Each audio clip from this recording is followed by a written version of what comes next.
Mario. Hello there. Hello.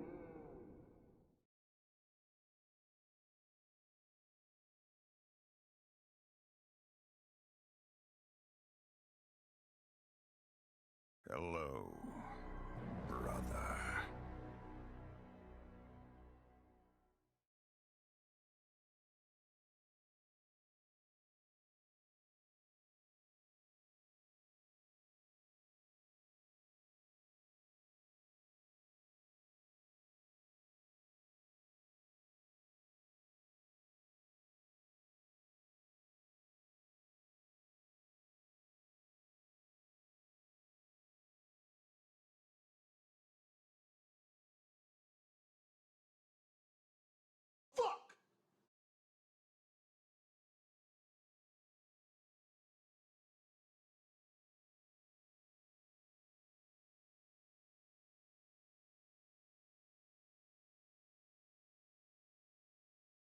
Hello!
Banana time.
Hello.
Ads suck, I know.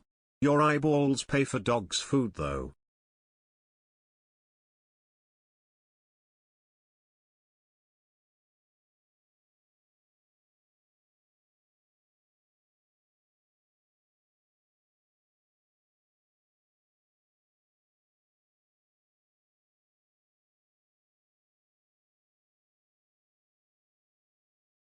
Wow.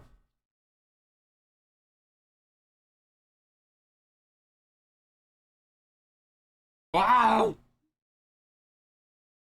On.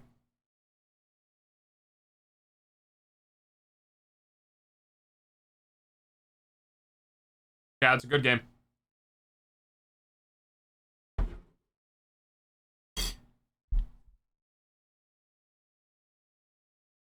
Nom nom nom nom nom. Fucking. Where's the? There it is. All right. Hello.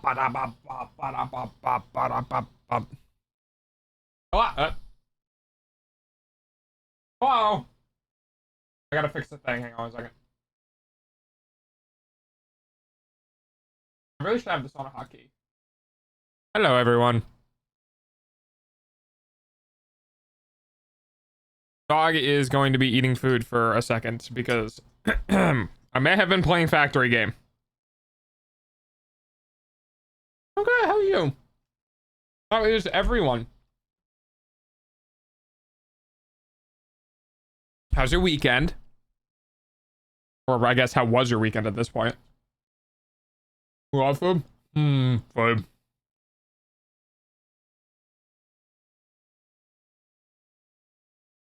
I did some more work for my dad today. It's coming along. It's really annoying though because it's to explain what's going on for those who might not have been here for it. Dog, hi bum. For those who might not have been here for it, I found out that I'm not gonna have enough money for the structure. And I told my dad that, and he was like, he was insinuating that he was gonna help. And then I told him, like, you know, hello, I'm gonna worry about it. And then he was insinuating that I don't need to worry about it. Or he was telling me I don't need to worry about it, which I think he's going to help. So, in exchange for him helping me monetarily, what I am doing is I'm working on the property to help him with things that he wants done in his areas, because I figured that's a pretty equal exchange. And with that said, what I'm doing is he has this really weird area behind the property, or behind his camp, and the area looks like it was felled after all the surrounding trees were felled. So you have this weird like square, and this square has all of this new growth that's probably like 8 to 10 feet tall. And then all of the trees around this square are like 30, 35 feet tall. Basically what he wants is he wants that area cleared because he wants to put in a fire pit. And when I mean fire pit, I mean like a fucking 20-foot diameter hole in the ground or big fire. So what I'm doing is I'm basically using the tractor to pluck all of the trees in that area and help clear out that area and do a little bit of grading and landscaping so that hi Amy, so that he can get closer to having a fire pit. So that's what I'm doing for him right now. And I wanted to start doing it before he helps me with the structure. So that way he'll have something regardless of what happens to me. If I get hurt working on the building, if my mental takes a nosedive, like whatever, then I'll be good.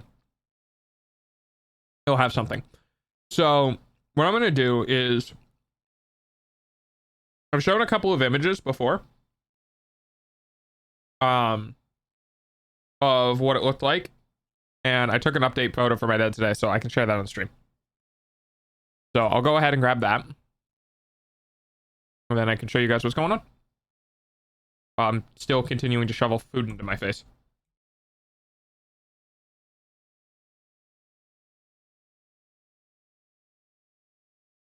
Okay. When was the last time I reached out for an update? Oh shit, it's almost been... Oh shit. Oh, I needed to reach out for an update for my artist like 3 days ago. Whoops. Alright, we'll do that after stream. I think it's very early for them right now. I am eating my pasta bake. Dog is a dog of habit. I make food. I like it. It's super cheap. And then I go, okay, I'm just gonna make these 3 or 4 things for the entirety of this month for months on end.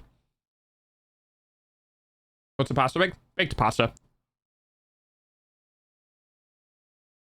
Basically, cook pasta, cook meat, throw it together, chuck it in the oven with mozzarella on top of it, and then you bake it, and it continues to cook the pasta and melts the mozzarella.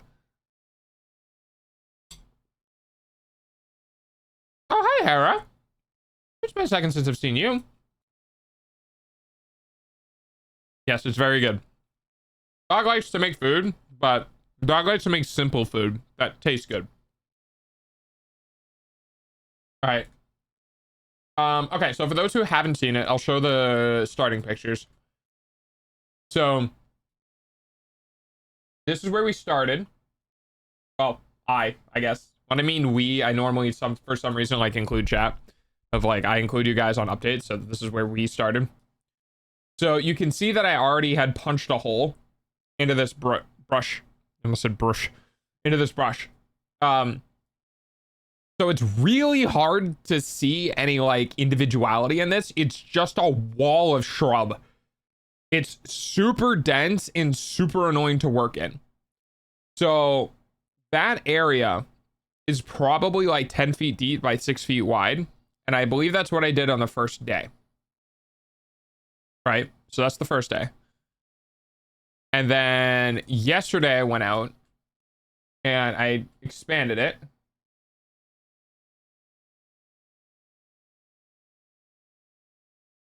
I'll just do this. It'll be easier to see. So then I expanded it. Tractor! Yes, tractor. So we punched slightly to the left, back, and slightly to the right. And that was what I did yesterday. It was quite warm out yesterday, so I didn't work as much as I wanted to. And then today, this is where we ended.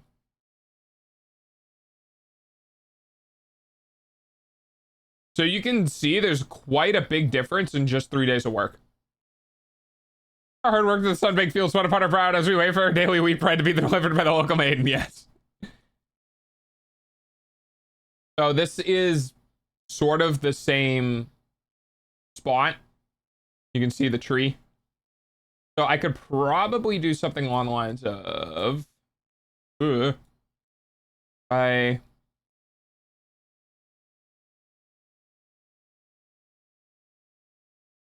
do something like that. Yeah, that's pretty close. Slightly off though. But I'm trying to take pictures from the same spot.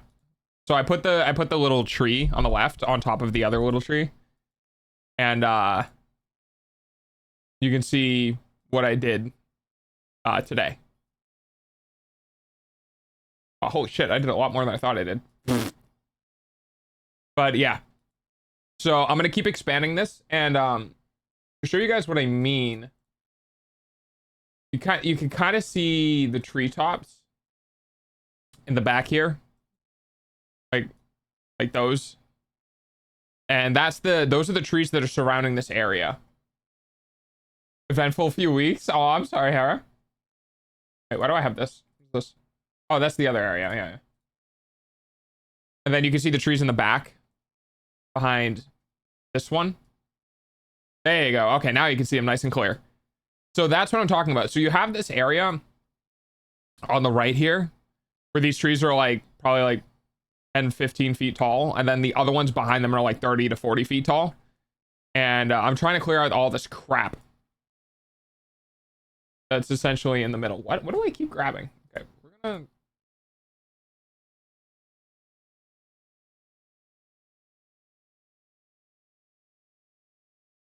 I'm gonna start walking things because I keep accidentally grabbing shit. Not what I want. And I'm afraid to know what I'm accidentally moving. So yeah, that's the update. That's what Dog's been up to. And now it is raining.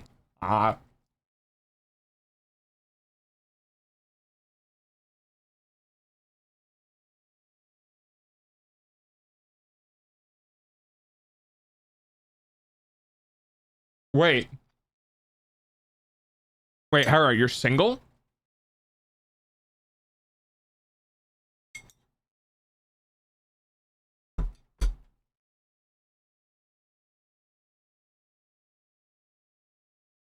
Oh, wow. Are you okay?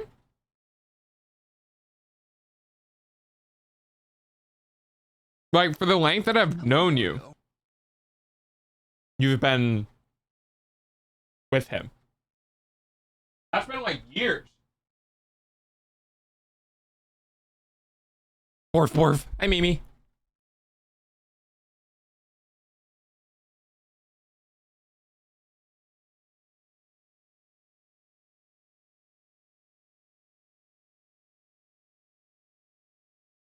So better than I ever have. And yeah, 4-ish years and 2 months. This probably isn't the right spot to talk about it because I don't want to bring personal things out into the public eye. But unfortunately, I have a curiosity. So we should talk in DMs at some point. Probably because I want to know, or I guess bettering my own knowledge of relationships, of like good and bads, because there's not a lot of people that I talk to that's been in like years long relationships. So I kind of want to know what did work, what didn't work, and like all that sort of stuff. You don't have to, but it's more like the pursuit of knowledge to make sure that if I do get into something that I'm armed with.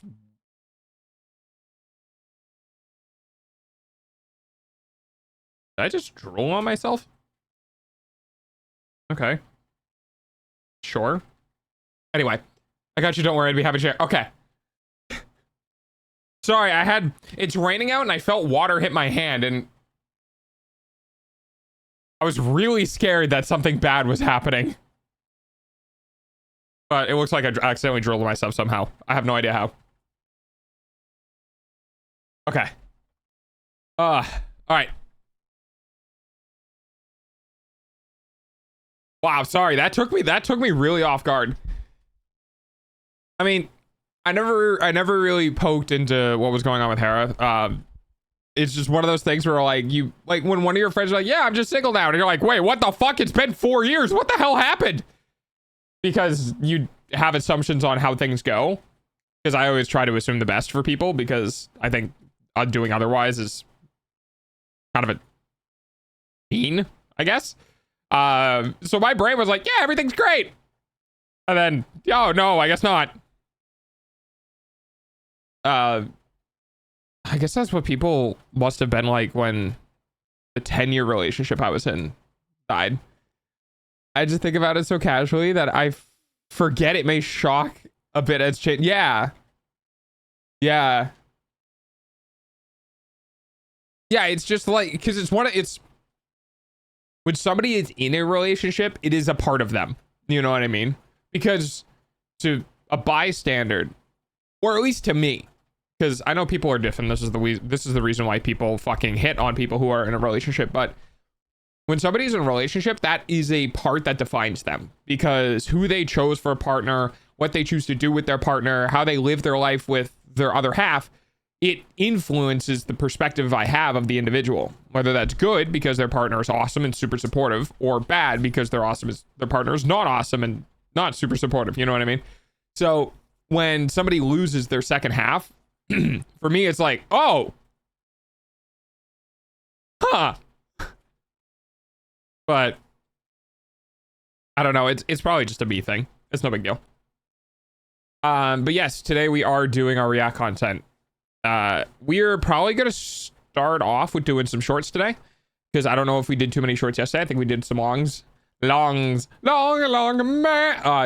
so, or last week rather, and then we'll do some long form content. I don't think I'm gonna do Battlefield 6. Honestly, I think Battlefield 6 is not going to do. Hi, Jeff.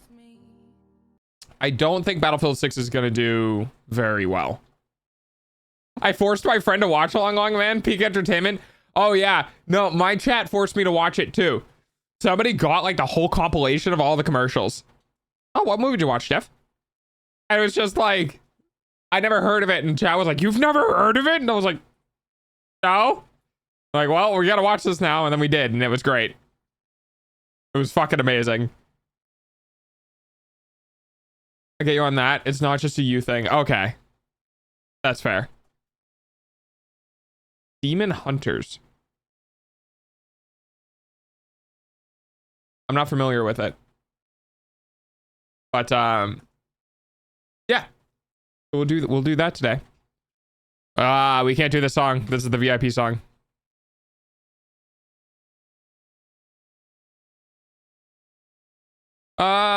Yeah, I could look it up. I think I've heard of it online before. Where? Oh, it's the K-pop film. Okay, yeah, I'm aware of it. Yes, Pancake. We'll get the shorts. Do I have any other updates? Oh, I'll just message them now so I don't forget.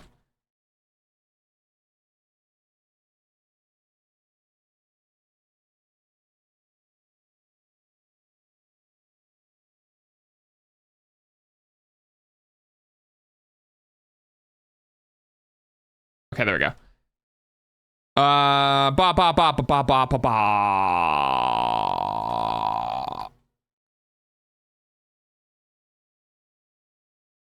Okay. Yes. All right. I'm very excited. Can you tell? Yes, you are very exited. I tease. But yeah. Okay. So I don't think I have any other updates. I messaged my artist. When they wake up tomorrow, they'll probably get back to me. So I might have an update for Monday stream or Tuesday stream. Thank you for the 100 bits. Also, it has money. Why do you have money? I have so many bit hats. Holy shit, look at all my bit hats. I have 5 bit hats. Wait, can I like drop one of them? Can I get to 1? Oh. Close enough. Thank you for the bitch, though. I appreciate it. Yep. Okay. I guess we could get started with our React content. So, as always, React content is supported by you guys. I forgot what the word support was for a second. I'm also forcing the goat and hack to play a very funny game. Oh, God. Which game? As always, React content is supported by you guys. If you want me to react something, you can submit it into the React channels. And there is a chance I will watch it. There is a chance I won't watch it. So don't feel bad. Some things catch my attention more than other things. And because of that, some things get overlooked. Now, what I'm going to do is I should watch that because I have seen that. Or I have heard things talked about that. So here's what we're gonna do.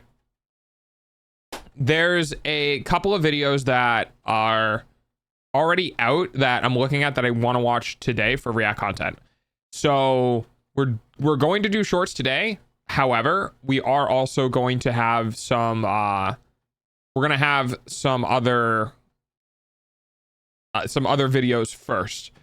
Specifically the one that Chips put in.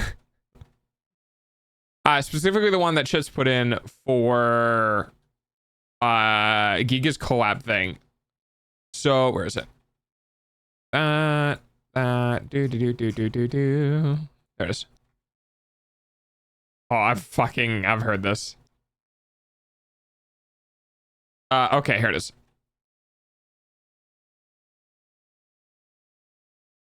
Copy link. Let's get our Firefox pulled up.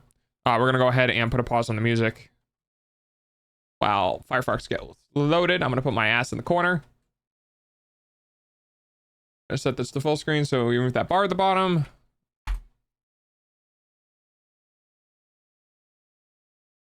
All right. So collabing in 2025 as VTubers. Now here's the thing. So my very first introduction to Giga was her interview with the CEO of Twitch, because Giga was like a VTuber representative or something like that. And I want to say that I was pretty harsh on her during that interview.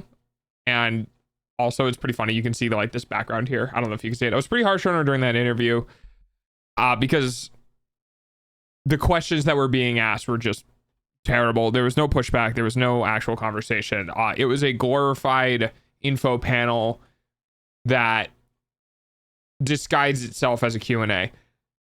And since then, I have seen some really base takes from Giga.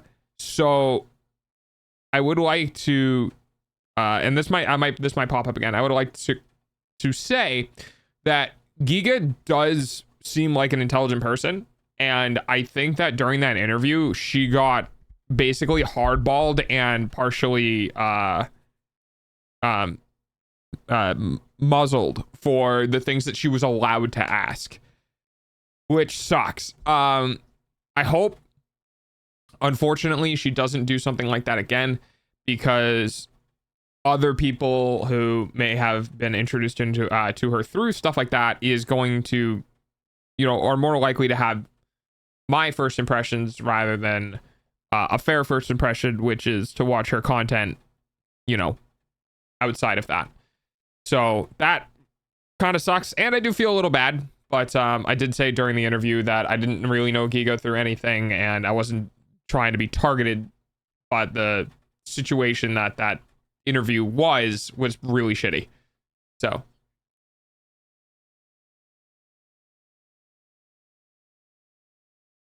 okay, unmute. Nope. Jobs though are harder now since most stick to pre-existing friend groups. It makes sense, but rip the little guys. It was always like that. Like if we're just yes, it was always like that. Turn that up. Talking VTubing. Okay, so you give me a VTubing video. I'm fucking with levels right now. You give me a VTubing video and you know that this is going to take a while to get through because this is what I do. Also, social stuff, very interesting. So rip the little guy. Here's the problem. Size is a filter. So if you're a big VTuber, you have filtered out other people who have not reached that point. And a lot of the times, not all the time, but a lot of the times, the people who are in it for a quick buck, the people who are in it for trying to get famous fast, the people who don't actually want to do it because they enjoy doing it, by the time you get to a certain size, those people are gone. And I would say that size is roughly around 50 to 100,000 followers on Twitch. Once you get between 50 and 100K followers on Twitch, other people in that size range probably have been working on it for a long time, or has put some serious dedication and serious effort into getting to that point.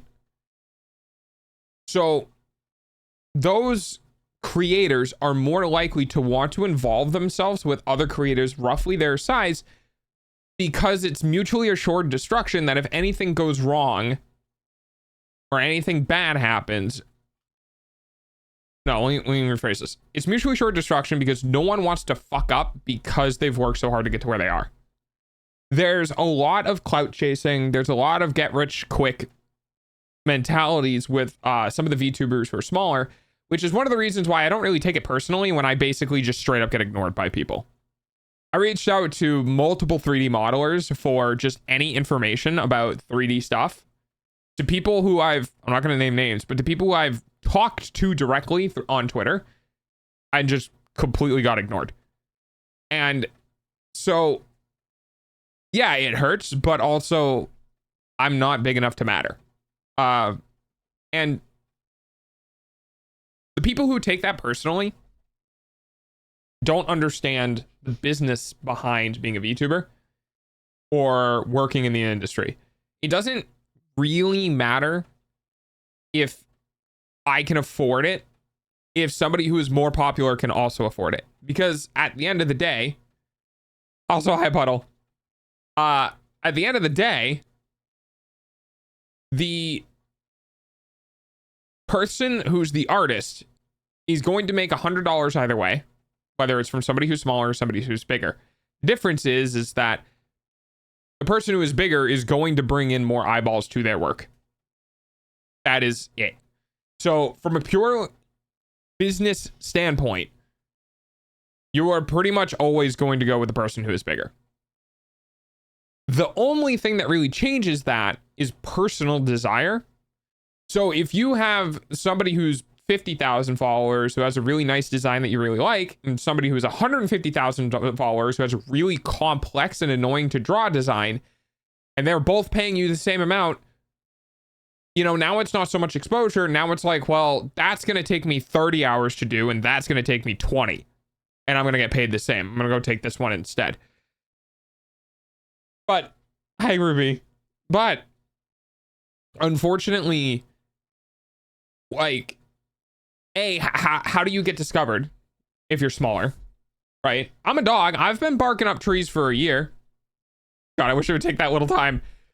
I've been barking up trees for a long time. I've gotten likes from people like Shy Lily, Cottontail VA, No Mousy, of course Yokai, Yoka Siri, and numerous other like more high profile. I don't remember all of them because I try not to remember because I'm not gloating about it. But I'm just saying, like, I've interacted and people have seen me for a while.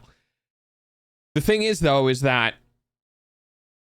I'm still no one. I'm still a nobody. I don't have business opportunities. I don't have sponsorships. I don't have backing of a company. I don't have a sizable enough following. Like, I don't provide anyone else a business opportunity. The only time smaller content creators really collab with each other is for pretty much for entertainment purposes only. So, like, one of two things will happen with collabs. Either A, somebody is trying to find a friend. Somebody is trying to find somebody who also streams that they can have that pop in when in the VC whenever they're streaming, say hello, whatever, right? That a lot of the higher ups have. So they're either searching for that, which is kind of business adjacent, or they think individuals are just funny and entertaining and that will bring more value to their stream, and the other person thinks the same thing of them. So by working together, you're increasing the entertainment basically that you provide. But there's no real cross-pollination of audiences when you were small. And this is controversial, but some people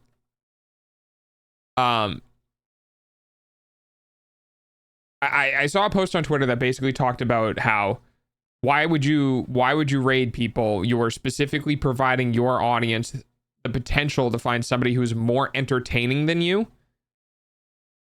And you're directing people to a new establishment to just leave you and go have fun somewhere else. And a lot of people are like, oh, that's not the ethics that are like on Twitch, and that's just not how it works, and blah, blah, blah, blah, blah, blah, blah. And I'm like, guys, it's not wrong, though. It's not wrong. Like, you have a potential of losing people when people find someone more entertaining than you. And some people will stick around because they don't want to go through the effort of finding someone more entertaining.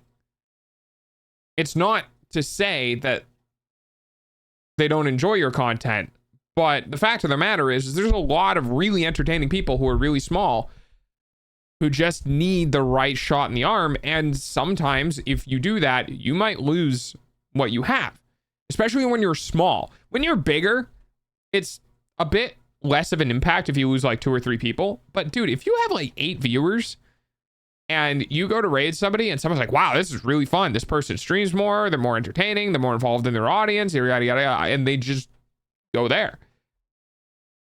It's not bad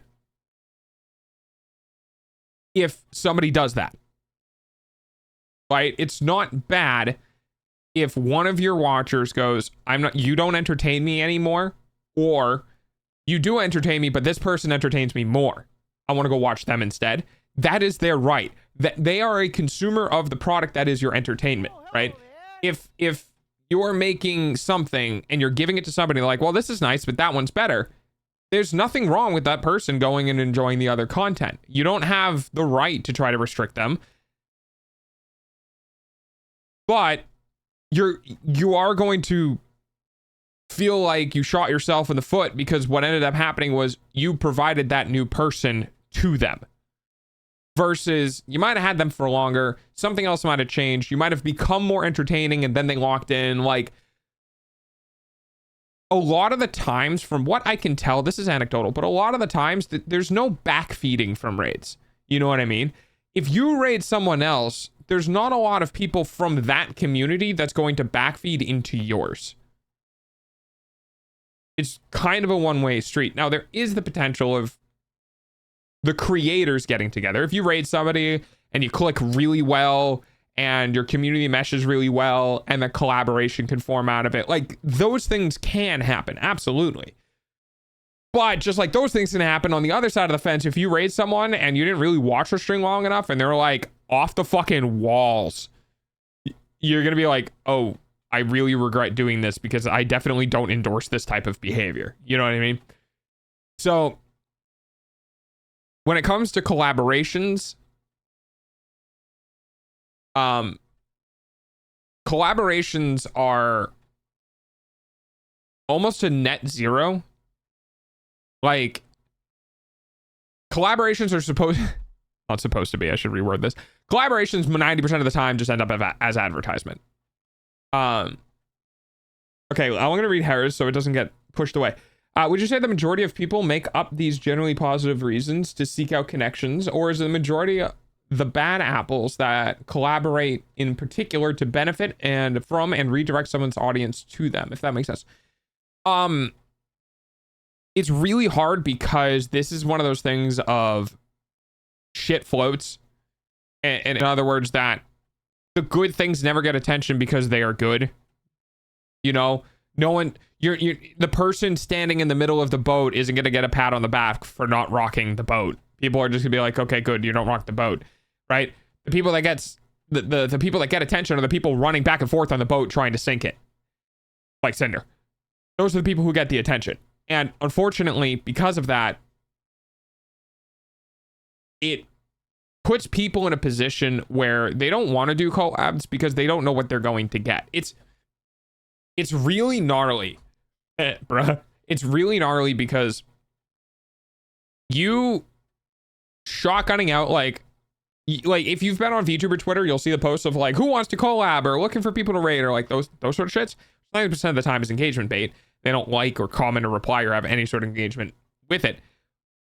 But the other problem is that the people who post that, get people who prey on that. They just churn through people, essentially. They'll like, oh yeah, we'll collab. And I'm just going to like, I'm going to do one collab with you and then move on to the next person and then the next and then the next and then the next. And the point of them trying to do that is to basically jump through as many other people's communities as they possibly can to get their name out there, which isn't like bad. Like it's not malicious, you know, but it's not like people don't like that because, oh God, how do I explain this? Streaming is a hobby and a profession. And because of that, there's a lot of crisscross, and the people who do it as a hobby don't like it when people have a profession-based mindset because they feel like it's against the spirit of the hobby. It's like speedrunning and learning how to be an entertainer. Yeah. And the people who treat it like a profession don't mind people who treat it like a hobby because it's just not up to the standard that they're working in, but it's not bad. But you flip it the other way around. For example, if you bring somebody who's very professional onto a very hobbyistic person stream, they might get agitated because the person who does this as a hobby like keeps having audio issues or keeps stalling or doesn't know like how to mute Discord when they talk to their chat and like all of those sort of things, right? So the person, when these lines cross, they don't normally get along very well. They can when there's, you know, conversation, but they don't normally. And because of that, if somebody gets treated like a business, if someone gets treated like a stepping stone and not like a person, then they kind of lash back. Or keeps going BRB for like 30 plus minutes. What? Who said that, huh? Well, yeah. So you end up in situations where somebody feels like they are just being used, and they kind of are, because the other person is like, this is a business. You are in the business. This is how I'm going to work within this sphere as a business, because this gets me money and I want to grow. And I hate to bring her back up, but like, Cinder is a prime fucking example of this. Cinder did not care about the way she treated people. Cinder did not care about the way that she was perceived outside of moving forward in the industry. She stepped on people, she lied to people, she manipulated people, she controlled people, because to her, it was a business. And she started treating people like businesses, not like people. And because of that, she got very controlling and manipulative. Thank you for the follow. And individuals don't like that because like, hey, I'm not a business, I'm a person. So streaming specifically, and VTubing more of a subset of that, you have to do this weird song and dance of you're not a business, you are a person, but also I am trying to grow and make money off of this, and I need to treat this like a business. Right? It's like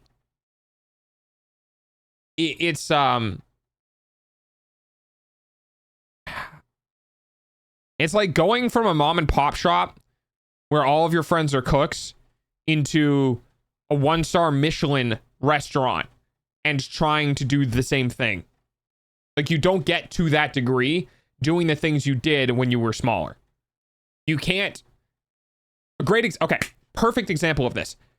If you're not making YouTube content, either long form video or short form video, and you're not engaging on social media platforms and all you do is stream, you will literally just straight up not grow. Not to the same degree. And then if someone else is doing edits and hiring people and doing like all of this other shit, they are going to grow.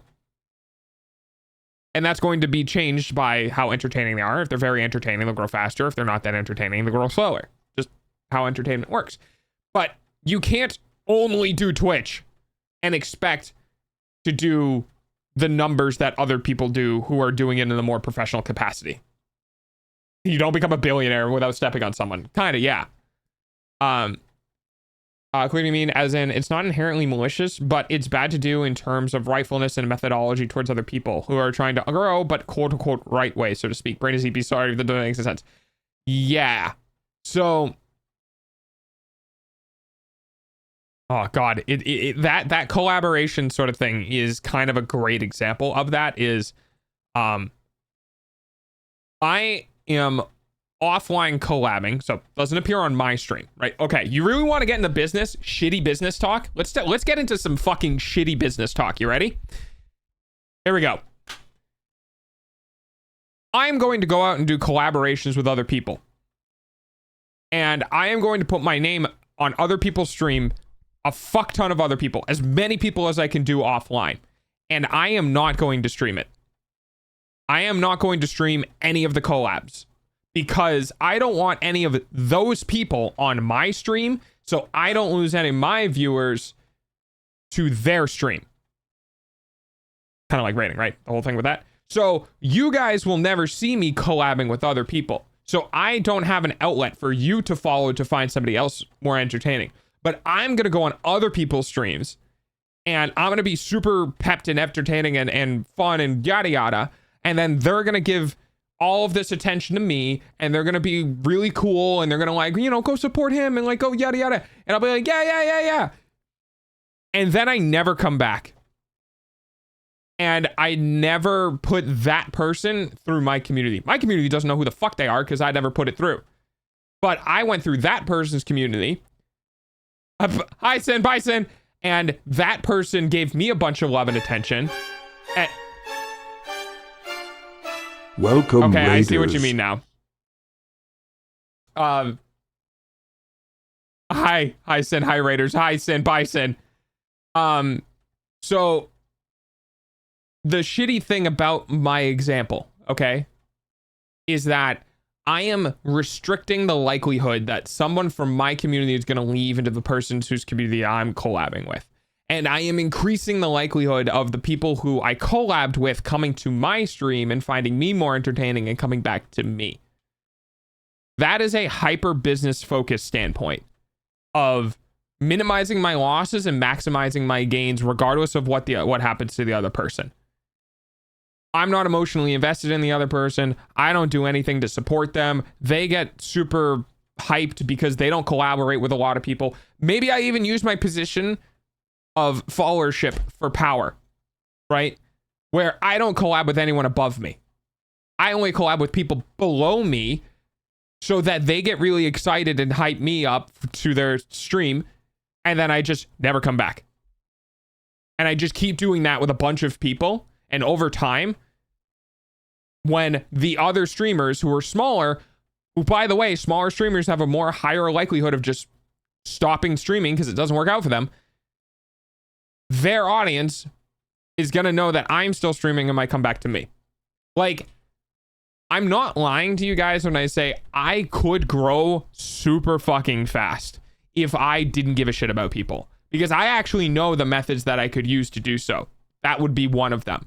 Specifically prying on smaller streamers who haven't done collabs before, all under 500 followers or whatever. They're going to see me. They're going to be like, holy shit, he's big. I want to do a collab with him. He's got to be really fun. And like, just straight up using people. I hope that people coming in are giving you an example and not listing something personally practiced. Yeah, that's why I said in my example, but yes. Never mind actually putting content out. Yeah. And if this ratio to video to commentary continues and we're not going to finish this video, I know. But my point being is that collaborations oftentimes in the outside of the entertainment sphere are just straight up ads. That's what they are. They're ads. When someone does, oh, we're doing a collaboration with XYZ company, chances are XYZ company paid that company to do the collaboration so that they could get their logo into that thing. You want to look at collabs like what Overwatch is doing with like Nerf and some of the animes and stuff like that. That's not a collaboration. Collaboration goes both ways. They provide something to the other person and they get something back. I don't fucking know if Nerf released an Overwatch like Cast Blaster, you know what I mean?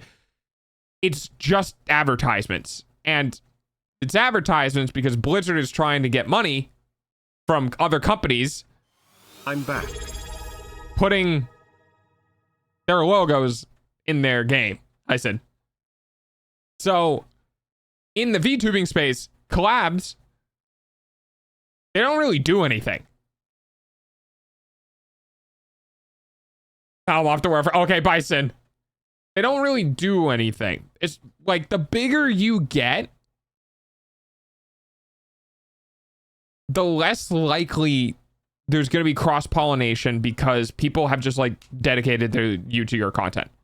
Now, that being said, attention is quote unquote infinite. You can watch different VTubers. You can like one person can watch 5 different VTubers and support them all equally, right? But yeah, EP time, gotta go to the office tomorrow. Have a good rest of the stream. Good night, everyone. Good night, Hera. Yeah, I'm gonna let Giga continue. The whole psychology behind growth and ways of doing it, and where you're not stepping on other people and you're supporting them, but at the same time you're not losing what you have to them because they are better. It's a very fine, weird line that entertainers try to walk, and ultimately, yeah, I will more than readily admit, yeah, I don't raid out anymore. I don't raid out anymore as a business tactic. I don't raid out anymore because honestly, I just don't like finding people to raid. I don't raid out anymore because I don't want people within my group to think I'm picking favorites. I don't raid out anymore because if I have a bunch of raids that come in and I end stream, if they come back to the computer, they're going to see my page, my offline page, and they'll see my content.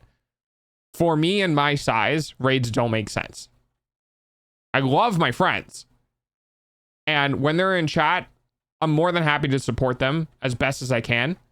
But yeah, I am competitive in the way that I need to do this. I need to grow. This is how I afford my food. And because of that, I'm a little more cutthroat with the things that I do. I still try to be a good person, 100%. I'm not trying to like sabotage other people, but I just don't take that route because I have decided that it might be more beneficial for me to just not. At a certain point, with the size of your following and fame, a collaboration is just done amongst actual friends for the sake of having fun and sharing fun. Building that following and infamy is the cutthroat part. Yeah. Once you get to it, like, oh God, there's also the cultishness of, and that's not good per se. There's cultishness of being a huge creator of you could raid fucking anyone. And the likelihood of people from your community staying with them is higher than anything else because of just your sheer size. You know, you lose 4 people, but you have 4,000 concurrent viewers. That's like, what, 0.01% or something like that? Or 0.1%? That's not going to affect you at all. The other person will get a little boost to their CCV, and you kind of put them on the map. Like, there is the benefit of once you get to a big-ass size, the likelihood of you losing anyone, not that big. And being able to raid somebody else with that many people is very beneficial to them because it potentially puts a little spotlight on them. You know what I mean? Makes them feel good, and you don't lose anything because the likelihood of that raid impacting you is much smaller. There's, again, the not so good side of things of people seeing that as an endorsement, or people taking that event and using it to like get closer to the creator who rated them. There's a lot of like parts of it, but yeah, when you get bigger, like, you can raid, and it does feel good and it does uplift other people. But when you're a smaller streamer, you raid out, you're playing a gamble. You're playing a dangerous game. But with the collaboration specifically, yeah, a lot of the times it's just friends. But unfortunately, given the idle aspect of this space, you don't get to collab with your friends because God forbid it's the opposite sex.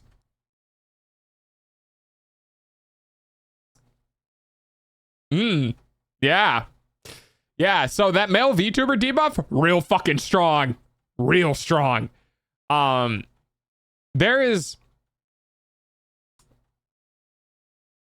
are what I would like to see as 3 main camps of female streamers.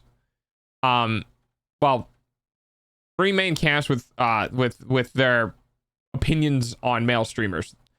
There's the ones that are like, don't give a shit. I'll collab with any male streamer. I don't give a fuck what people think. You know, hardcore trying to help out other males break out and you know, those sort of things. Then there's the kind of like middling ground of looky Mobius I don't really want to collab with males because I'm worried that, you know, what are they called, unicorns or marshmallows, what are the fuck they're called, they're gonna get all uppity of like and just like start attacking a male streamer and because they're super defensive of me and those sort of things. Like that's a real thing. And then there's the other side, which is a side I don't really talk about very much, but they do exist. You just might not see them. And it is like the femcells.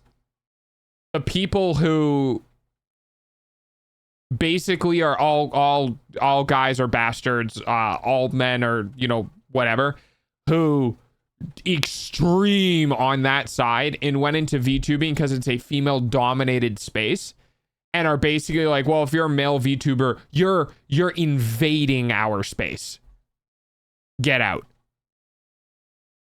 Which thankfully there's not a lot of in the sort of like upper echelons, but you come down to like the sub 10,000 greater than 500 area and there's a non-zero amount of them. And it's not good. And so the it's unfortunate because like even if you wanted to collab with a male presenting character, you're kind of at the whim of whatever makes you money. Like if you're willing to lose your job because all of your simps leave you, then go for it.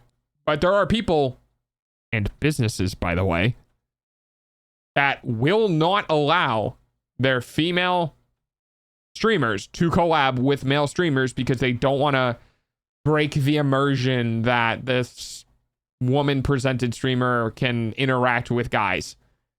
Because unfortunately, the idol culture very heavily preys upon lonely people. And I don't mean that in any specific direction.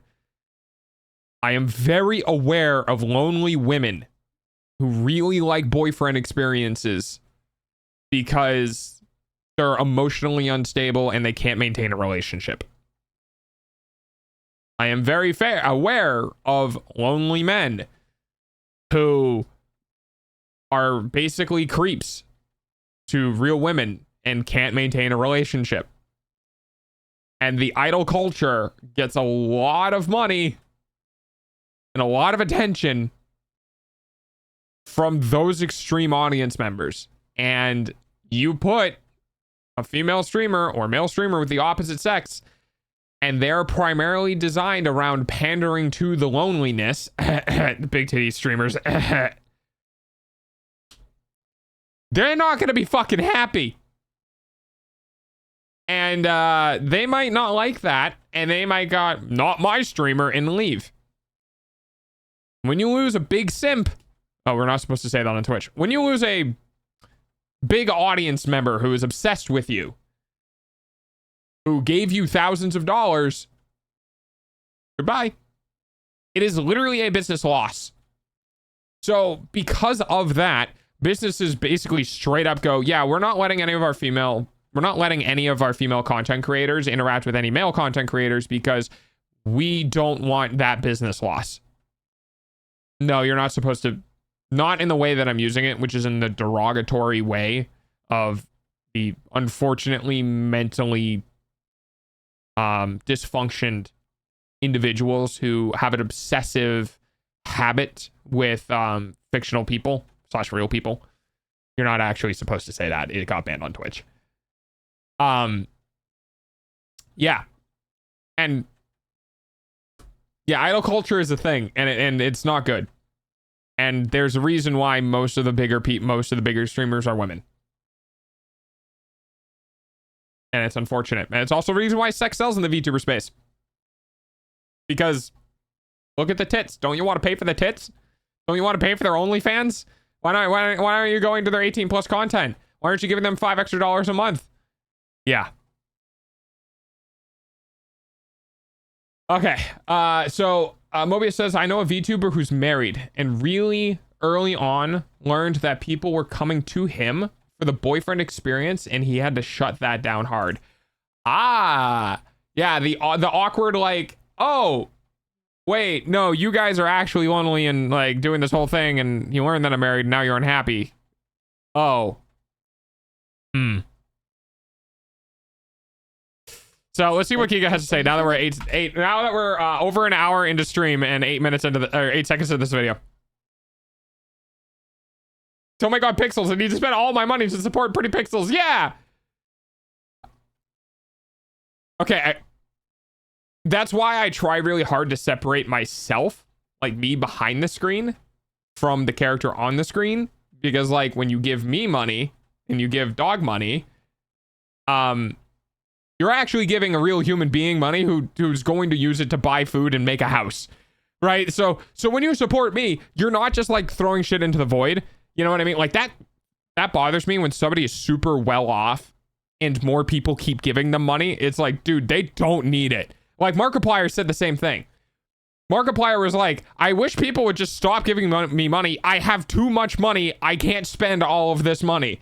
And I'm just sitting there like, yeah, it's fucking base. There are a lot of people out there who are struggling who really could use like the $20 so they can afford food for their next week. Or they could use like $200 so they can pay off the last of their credit card debt. You know what I mean? Like, Dog gets money. Dog buys video games for stream, food for self, structure, or things that help with his transportation. I have very rarely spent money on personal things that don't have any give back to stream. The 2 times that I have in the last 9 to 10 months. Complains about people giving him money, doesn't disable the ability to give him money. The irony of every big streamer complaining about too much money. Which is why when the bigger streamers forward it, like Mousy pays a bunch of artists, she has a shit ton, like a lot of people kind of dog on Mousy for, why do you have so many models? It's like, well, because she's going out and giving money to artists. She just happens to get models in return, you know what I mean? Dog gets money, dog buy dog food, pretty much. Yeah. So I have bought a Nintendo 3DS. And that's pretty much it. Outside of transportation stuff, so like bike stuff and tools for the bike and those sort of things, I don't really think the mouse pad had made an appearance on stream. That's to help with aiming and stuff like that. The keyboard, the tungsten ball has made an appearance on stream. Like I'm trying to legitimately think of things that I have bought where I've used the money that people have given me in a way that is like selfish. You know what I mean? And I don't really think there's a whole lot. I'm sure there is, but I'm not like.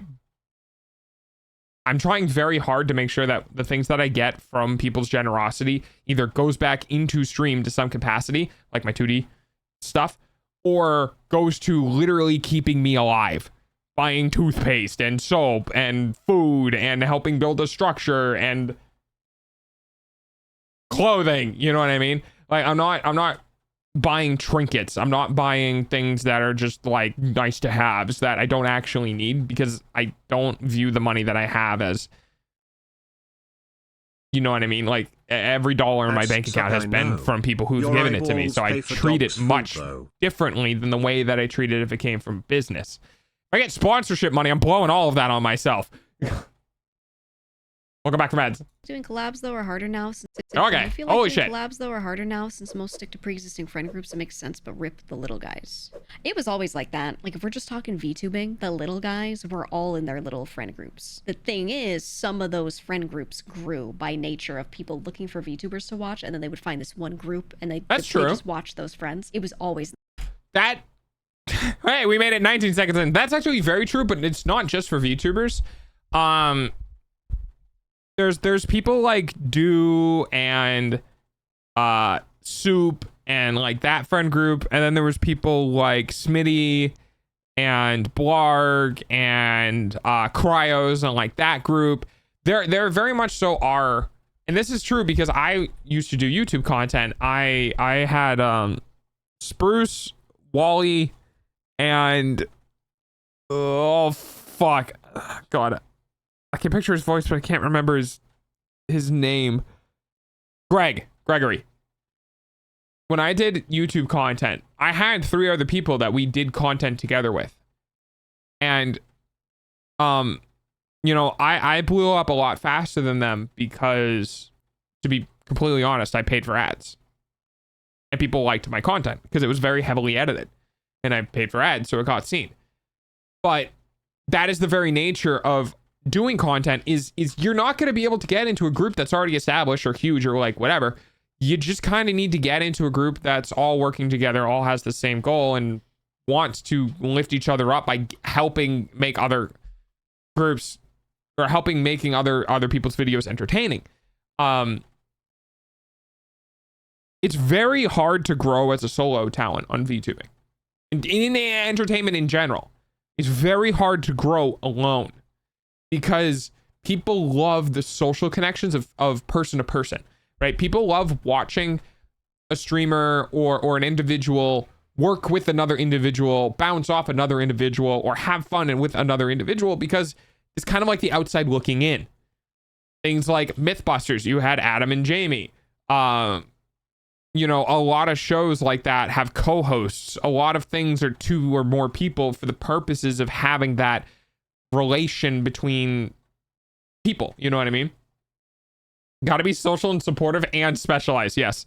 little friend groups. I don't think that's changed. And then some of those friend groups grew together. But a lot of the people that I'm currently friends with, we met when we were all smaller VTubers. One of the first people that I followed and who followed me back was Geary, and we were both at like no viewers. Okay. I've known her. I think I was at like 40 viewers and she was at like 20 or something like that, which is crazy to think about compared to now. But I remember finding her and she wasn't even doing her hand cam yet. We were talking. Okay. I'm going to go back through this because I feel like Giga might have disconnected from smallerness. So I want you guys to listen to this again. I followed and who followed me back friends with, we met when we were all smaller VTubers. One of the first people that I followed and who followed me back was Geary, and we were both at like no viewers. One of the first people I followed and they followed me back was Geary, and we were both at like no viewers. Hold that in your head and listen to this next statement. Okay. I've known her. I think I was at like 40 viewers and she was at like 20 or something. 40 viewers and 20 viewers is no viewers.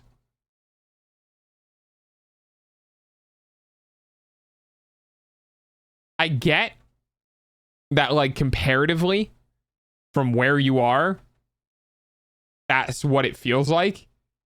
But for everyone else, not on top of that plateau, that is not no viewers. The vast majority of people I follow don't even get 20. Yeah. So I feel like a little bit of a disconnect there with like, oh yeah, I have thousands of viewers. Yeah, back when we had nothing, like 40 viewers, like that is still, when I hit, oh God, what was it? Was it like 16 viewers or something? I was literally in the like top 1% of Twitch with 16 viewers. 16. Top 1%. Like that, which is crazy to think about compared to now. But I remember finding her and she was just Please Unless not she meant the spray followers. bottle again. I think it's really hard to conflate viewers and followers. But maybe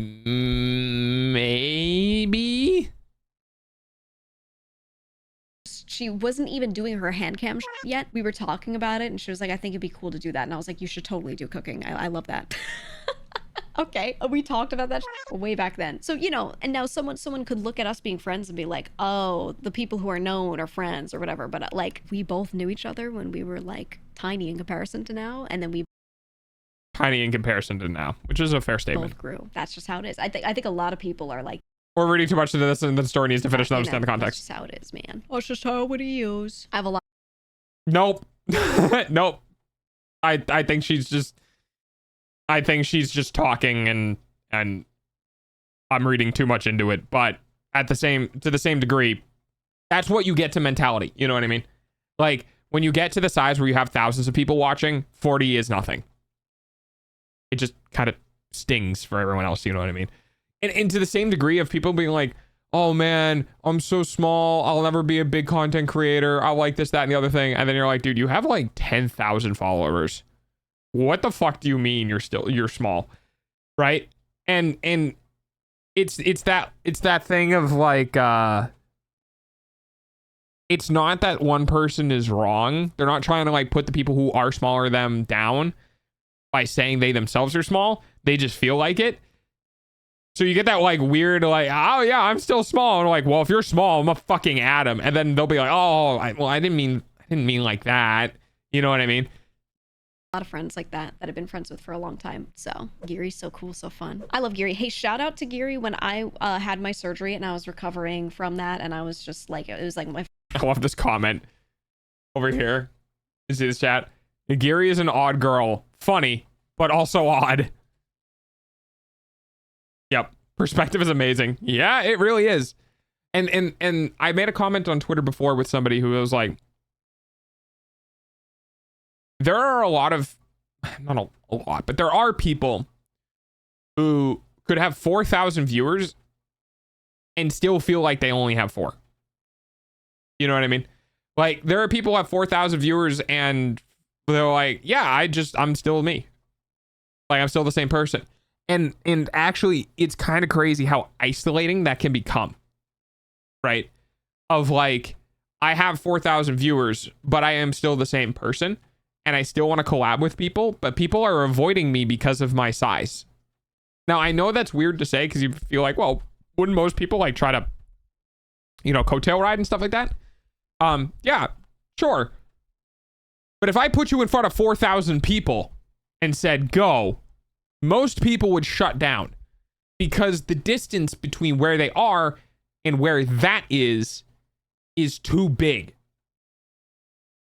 And the bigger you get, the more people you get away from. So it could be isolating in the way of you don't feel any different, but everyone is treating you different. You feel the same, you are the same, but people look at you differently. And the actual entertainers and the people that still learning are brought up. Yeah. So you end up in a situation where like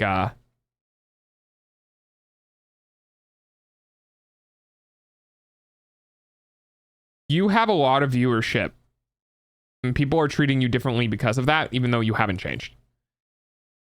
And that is kind of spooky because that is also just popularity in general. People don't look at you for who you are. People look at you for what accomplishments you have or what they consider to be an accomplishment, right? So you're no longer an individual person. You are always going to be tied to your numbers.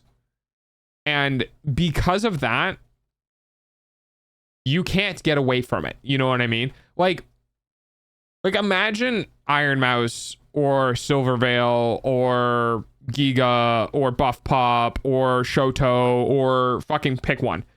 Imagine they just went out and like just tried to have a conversation with someone, right? Just a conversation. Go into their DMs and be like, hi, I really like your artwork. Hello. Right? The person on the other side isn't going to be like, oh, hey, you know, I appreciate that. Thank you. They're going to be like, holy fuck. Holy fuck. It's this one dude with all of these people who's super famous in this space. Right? And that's not anything against them, right? Because if someone is popular, someone is famous, someone is doing that, it means that all of the weight of all the people behind them live within them, and then they're interacting with you, which is all the weight of the other people. But it just goes to show that you will never get away from that. You know what I mean? And that can change people. Yeah. So, I don't know what I would do. If I got super famous, I took off, I had, you know, I wouldn't be like chat moving fast enough that I can't even read it. And now I just have to be entertaining with the hopes that I can't use chat anymore because fucking you guys are moving too quick. You know what I mean? If I got to that point, like, what do I do? How do I interact with people? If I do the same thing that I've always done, are people going to twist my words? Are people going to twist my actions? Are the haters going to come after me? Like, how many more eggshells do I have to now start walking on because I'm more in the public eye, right? Just, yeah. First day or two out of the hospital and stuff, one of the only people who reached out to me every day regularly, other people reached out, but Geary messaged me every single day to like check in, just to check, just saying she's the best. You said there's an aspect of this where the people complaining about not being able to get into these quote unquote pre-formed friend groups as only trying to break into friend groups of popular people, not like networking with others at their level, because there isn't much benefit to them. Might be too cynical saying that. No, I don't think you're too cynical, because I've seen it a lot and it feels bad. I've seen a lot of people. Yeah. So there's a lot of people like, oh, everyone's got their own groups. Oh, this, that, and the other thing. It's like, well, because the people, like, the people who have groups are going to lock their groups down and not bring anyone else in once they start getting more and more popular, because people like you exist. You know what I mean? Like, of course, if there's 4 people, right, and they're starting to go up into the thousands and hitting 5 digits and moving on, and they're like starting to, you know, go, it's immediately locked down, because everyone is now trying to worm their way into the group. Okay, Chad. Everyone's going to try to worm their way into the group. So they literally just can't. They can't take anyone new, because you don't know. You weren't there for the worst of times. You're not allowed to be there for the best of times, because only the people who are there for the worst of times can't have alternative motives, because there was no benefit, right? Like the whole somebody working in their way into becoming a millionaire and having a partner is like, yeah, all of my success is thanks to them, and I'm going to hold on to them as tight as I can because they're the only person who was with me when I had nothing. Of course I can trust them. They still liked me when I had nothing, right? The second you have something, you no longer have nothing. You no longer have the ability to have people who were there when you had nothing. The people that you definitely can trust, because there's no benefit, there's no advantage, there's nothing for them at that point. And the second you start having things, everyone's going to want a piece of it. Like, you want proof? Just go look at a Mr. Beast video and people talking about, oh, you could have given that to this, or you could have given that to me, or I could have, like, yeah. Crash out on Twitter about like, oh, the big VTubers don't want to be my friend. But it will be like a person that I had just heard about the other week, because someone would be like, hey, if this person messages you, be careful. They're just like friending a lot of people that are like all have numbers, and then just like spamming them for collabs. And I would see this pattern happen a lot. So yep. Am I early, dog? I'd say so. Like, kinda, sorta. Before I think if you're before 2.0 and 2.0 goes for a couple of years, I would consider this early. But I've still busted my ass. I have over, what am I at? Like 2,600 hours streamed. Hang on. Yeah, I have almost 2,500 hours streamed. Go look at other popular streamers. I'm serious. Go to Twitch stats or whatever. Go look at other popular streamers and go look at their total hours streamed. I am almost at half of people who have been streaming for like 4 or 5 years. I have done in basically a year and a half what some streamers do in 5 years. So like, So, you know, and I'm not gonna say they're all like that, but I've seen that happen enough times and I'm like, okay, you know, okay. They just ask. Or like one that's tough for me, I never know how to handle it. Sometimes I'll see someone who I think is like interesting, or I liked like one post that they made, so I follow them on Twitter. I just think they seem cool. That's all. So I follow them, and then they follow me, and they like message, and they're like, thank you so much for the follow, really means a lot. And I'm like, okay, nothing wrong with them saying that, but like anytime I see that, 9 times out of 10 I know where this. oh, yeah. Yeah, so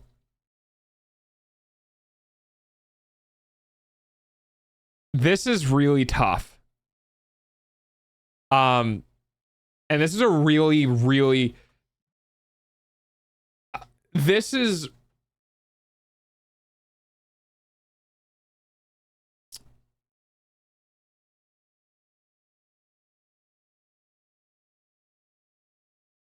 really tough, because this is your insincerity. Yeah, this is really hard for me because I, as who I am, would genuinely love to get to know people who are more popular. I genuinely would. If Giga showed up, followed me, and then I messaged them, I would be genuinely curious of them as an individual and who they are. But I would also try to just be straight up like, I don't like, how do you tell someone?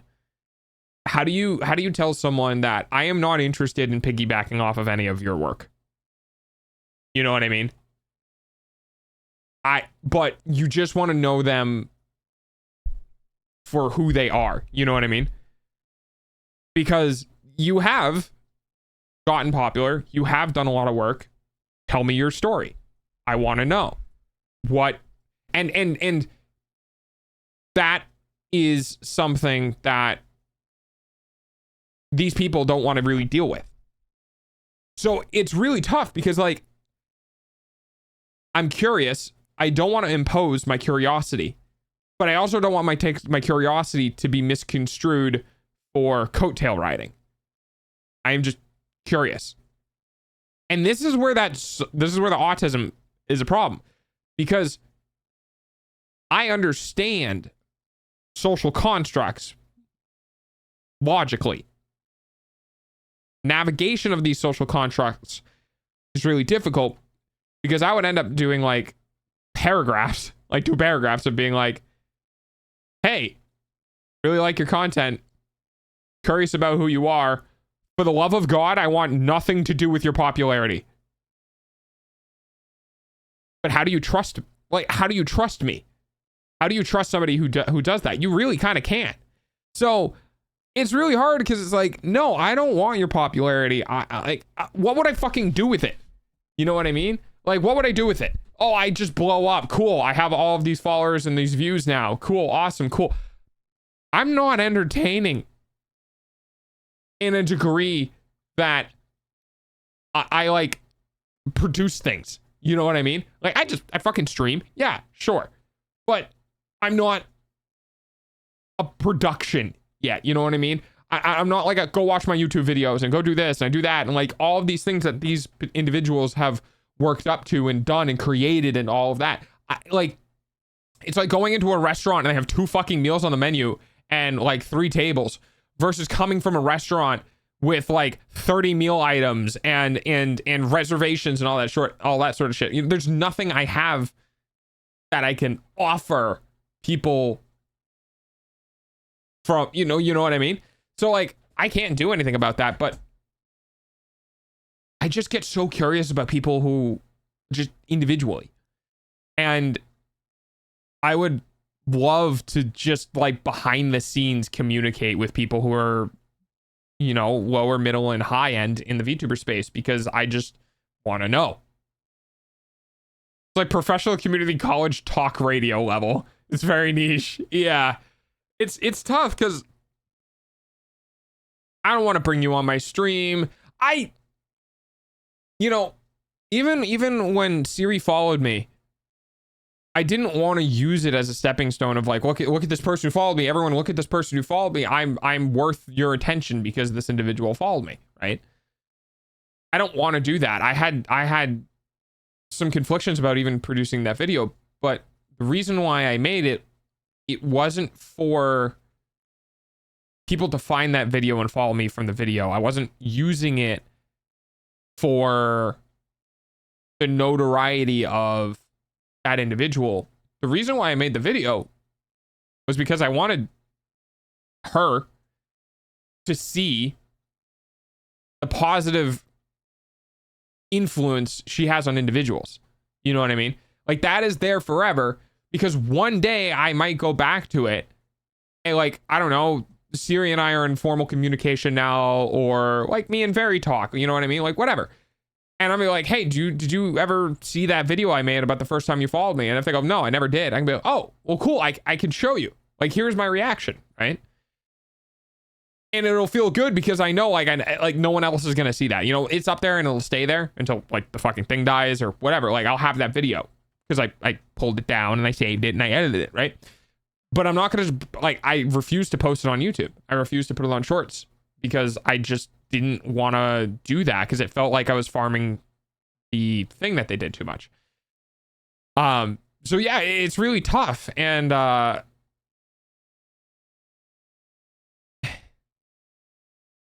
yeah, I agree with Giga. It's really hard to you know, do that communication.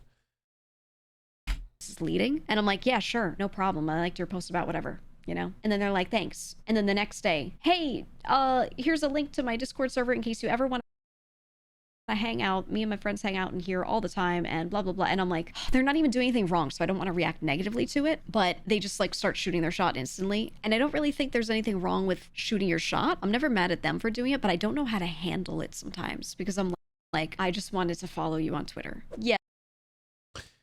Yeah, imposing is a great way of doing it. It's okay. Sometimes I feel that all content creators are overthinking things. Yeah, that's true. But it's also because, like, once you get to this point, my individual actions need to not, like, I overthink things because I know, even though I'm not there, I can put myself in those shoes because autism, because I've had to do it so many fucking times. But I can put myself in their shoes logically, and I'm gonna try to not act like what everyone else is gonna act like this. You know what I mean? I'm not gonna fucking reach out to Siri about, like, doing collabs. I mean, I got invited to the collab server, but a bunch of people did. It's no big deal. I'm not gonna reach out for the collabs. I'm not gonna try to fucking drag her into Discord, because holy shit, that's another human being, dude. That's another human being who is working, by the way, in the VTuber space. You think, like, you as a small creator are doing a bunch of work? Imagine having an obligation. You know what I mean? And, like, so, and the other thing is, you're also not the only person who's going to do it, right? Because there are people who are not like you, who are not going to hold back and are just going to fucking blast them like this. So, no, you can't really do that. And I just, like Giga said, it's not anything wrong against the individual, because they're excited and you're a popular figurehead and they want to work with you, because of course they do, because they think you're, you know, either, you know, Oshi or super entertaining, and it's flattering to a degree, but, like, being the bad guy in saying no wears on an individual, because you as a person only get told no once. Like, hey, thank you for the invite. Unfortunately, I'm not really looking to make any more social connections. I have my group and I'm sticking with my group, right? And like when you get that message, you'll be like, oh, okay, yeah, that makes sense. But the person who has to send that has to keep sending it and keep sending it and keep sending it. And that eventually is going to feel like they're constantly turning people down, and that's going to wear on their own mental. And it's not like bad. No one is upset. No one's unhappy, but it's like you constantly have to slam the door in people's face. Eventually, people are just going to want to stop having to say no to people, and they're just going to stop putting themselves in a position where they have to say no. Oh, God's that you then have to navigate the parasocial ramifications the masses decided are on actions that aren't there. Never mind dealing with bad communication. Yep. Yeah, they're imposing a bit, and I'm like, how do you tell them, hey, I don't want to join this Discord? Like, I can barely keep up with my friends that I already have and value, and I would, I like can't, you know, like time wise. It's yeah. And I feel like any serious content creator, any serious streamer, dude, you want to know the three fucking locations I go to on my Discord? I go to my Discord, I go to my DMs, and I go to Very's privated Discord server.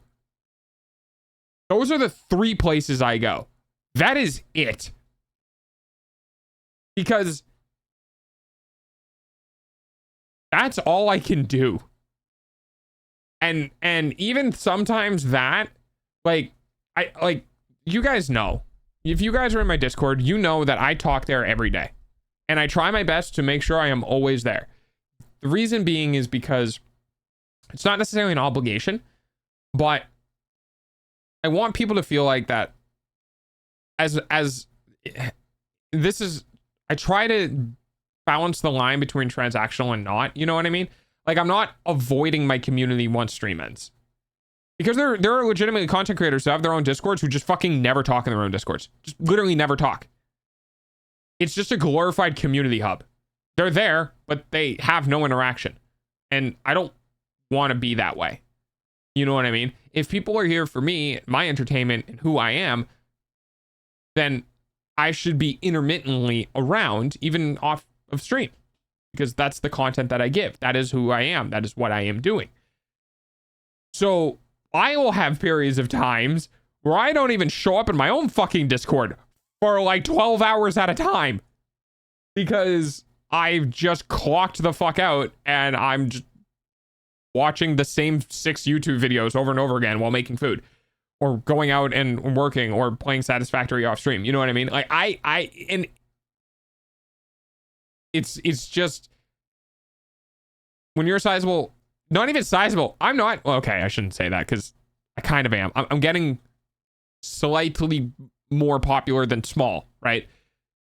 Even at my size, I still can't get out of that area, let alone going into somebody else's Discord. You know what I mean? Very doesn't show up in my Discord very often, right? May doesn't show up in my Discord very often.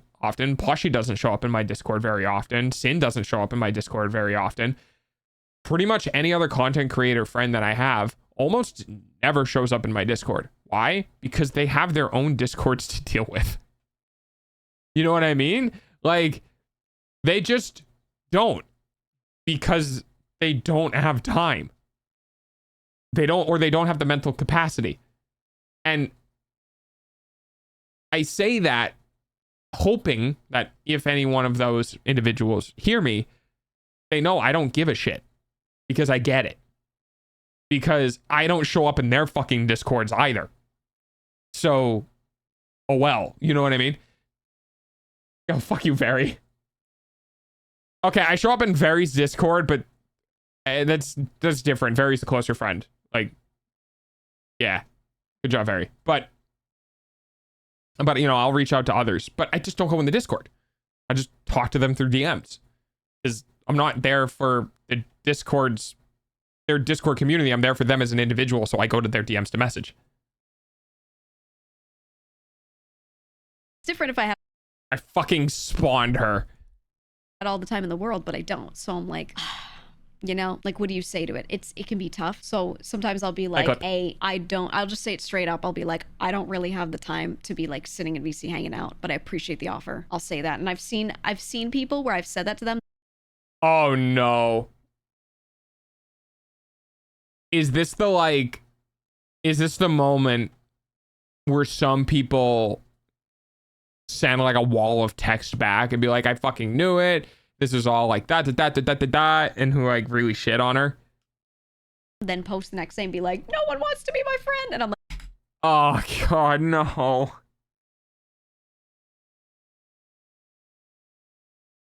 Oh, dude, that's awful. That's...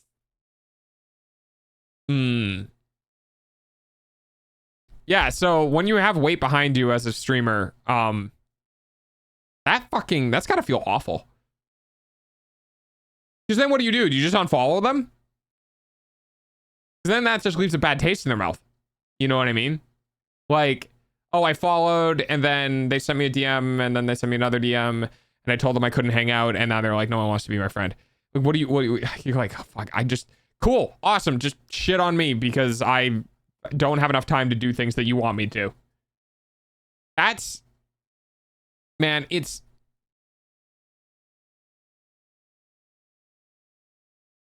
People are so fucking obsessed with popularity and growth that I think it legitimately impedes with the thought process that other people are human beings. Like, seriously. Like, people are so impulsive. Which is, by the way, huge fucking issue just in entertainment sphere in general. Don't just shit things into the void of Twitter because you're feeling it in the moment, because you're going to regret that at some point. You're going to say or do something towards or against a thing or an individual or whatever, and you're going to realize not that long later that, oh shit, that could be taken a bunch of different ways. That one comes with wisdom and experience. There is no perfect answer for that response. Yeah, exactly. Like, I'm like, I don't know what to say. I don't know what to say, because you have to reject it. You can't accept this every time it happens. You can't, it's impossible. But I'm not trying to make someone feel bad. It's because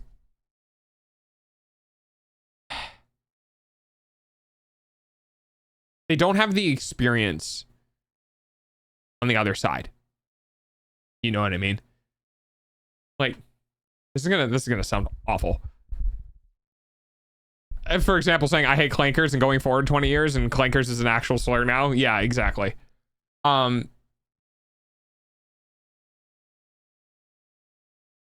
Okay, I'm gonna start making some blanket statements here that I want to preface. I understand are blanket statements and aren't inherently true. Okay. The blanket statements I'm going to make are a lot of the people, not everyone, but a lot of the people in the VTuber spaces are pretty introverted. Introverted people normally have very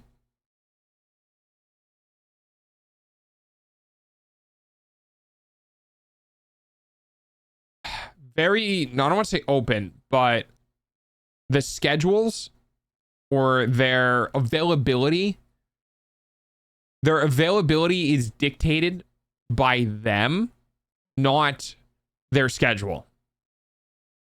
So a lot of introverts can make time because it is more up to whether or not they want to than whether or not they have the availability to.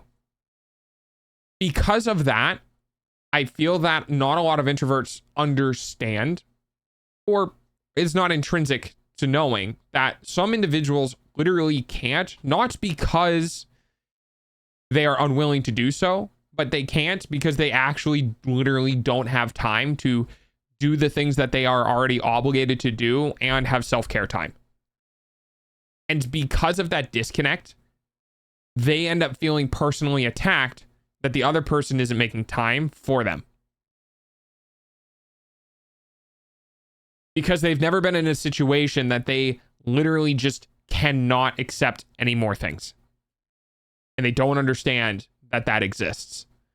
A lot of older introverts, people who've been around for a bit longer, or extroverts, get the, yeah, no, I'm just swamped and I can't. People are like, oh, okay, yeah, I get it. I've been there. But others are going to be like, oh, well, you know, this is why they don't want to. And then it also comes down to like social anxieties and self-worth issues and a bunch of other shit. But we kind of lend ourselves to having more of those people in our space because of wait. God, this is gonna be bad. The VTuber space is very accepting and very open to people of all sorts of mental capacity and disability and all sorts of stuff. Okay, from CPTSD to BPD to OCD and other 3-letter acronyms that mean your brain is fucked up, right? Thank you for the follow. We are available to a whole shit ton of people with mental disorders. And we are available to a whole shit ton of people without mental disorders. We are a big ass mixing bag of people, which is great. You can find all sorts of people. Problem is that we are kind of, I saw a twink and I stopped reading. We are kind of on the lower end of where people end up. And what I mean by that is that there are the people who aren't within that mental disorder spectrum. They're more likely to just go out and have a normal job. They're more likely to go work at a bar. They are more likely to work at construction or work in engineering, or they're more likely to just kind of not exist in the VTuber space in general and not exist in online entertainment in general because they've found some other line of work that, you know, pays better, went to college, yada, yada, right? As our sphere is, the people who fall down, I am one of them, so I'm not trying to point the finger. The people who fall down through the grate of, you know, normalcy can land in the VTuber space, which means we have a lot of mentally unstable individuals. And I don't mean that in a derogatory manner. I just mean that in a matter-of-fact manner. We have a lot of individuals who are socially inept or mentally inept and just have a hard time existing around other people. And it is kind of hilariously ironic that VTubing is such a social space, but also we have a lot of people who have social difficulties.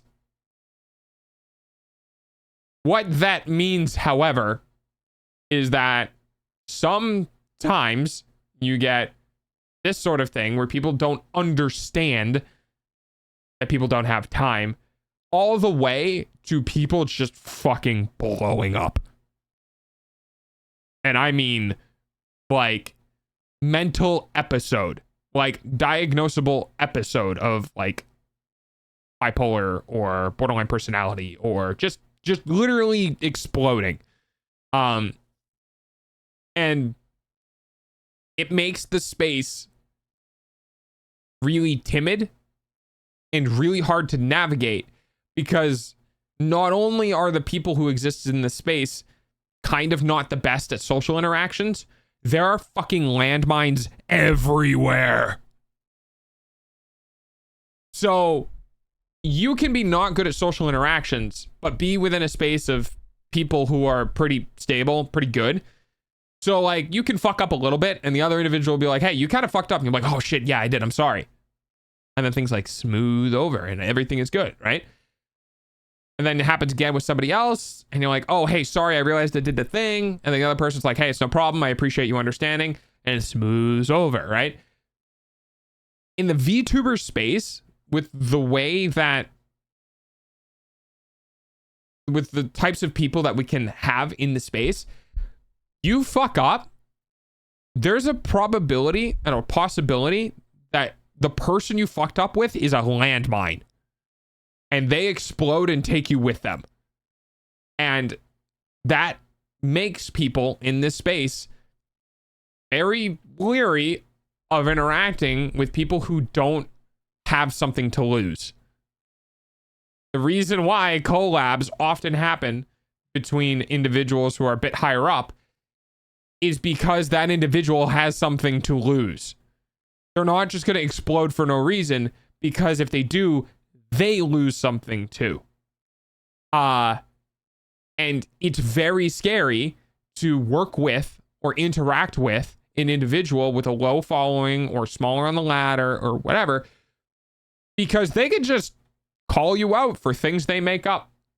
They could just fucking straight up lie and it could explode and you could go down and they could go down, but whatever, they'll just make a new account and get back to where they were within a month or two, right?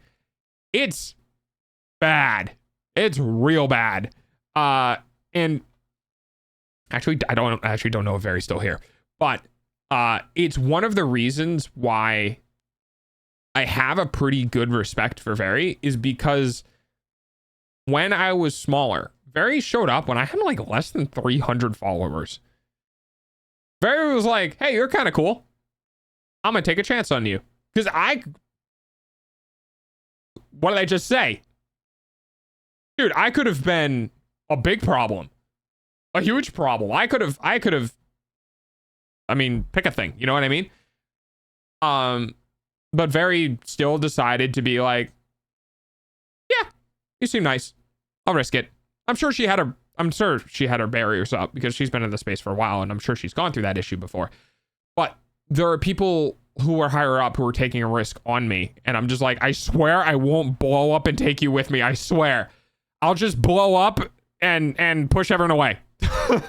Like I will not implode. I won't take you with me. I will explode and I will push everyone away and everyone will be fine but me.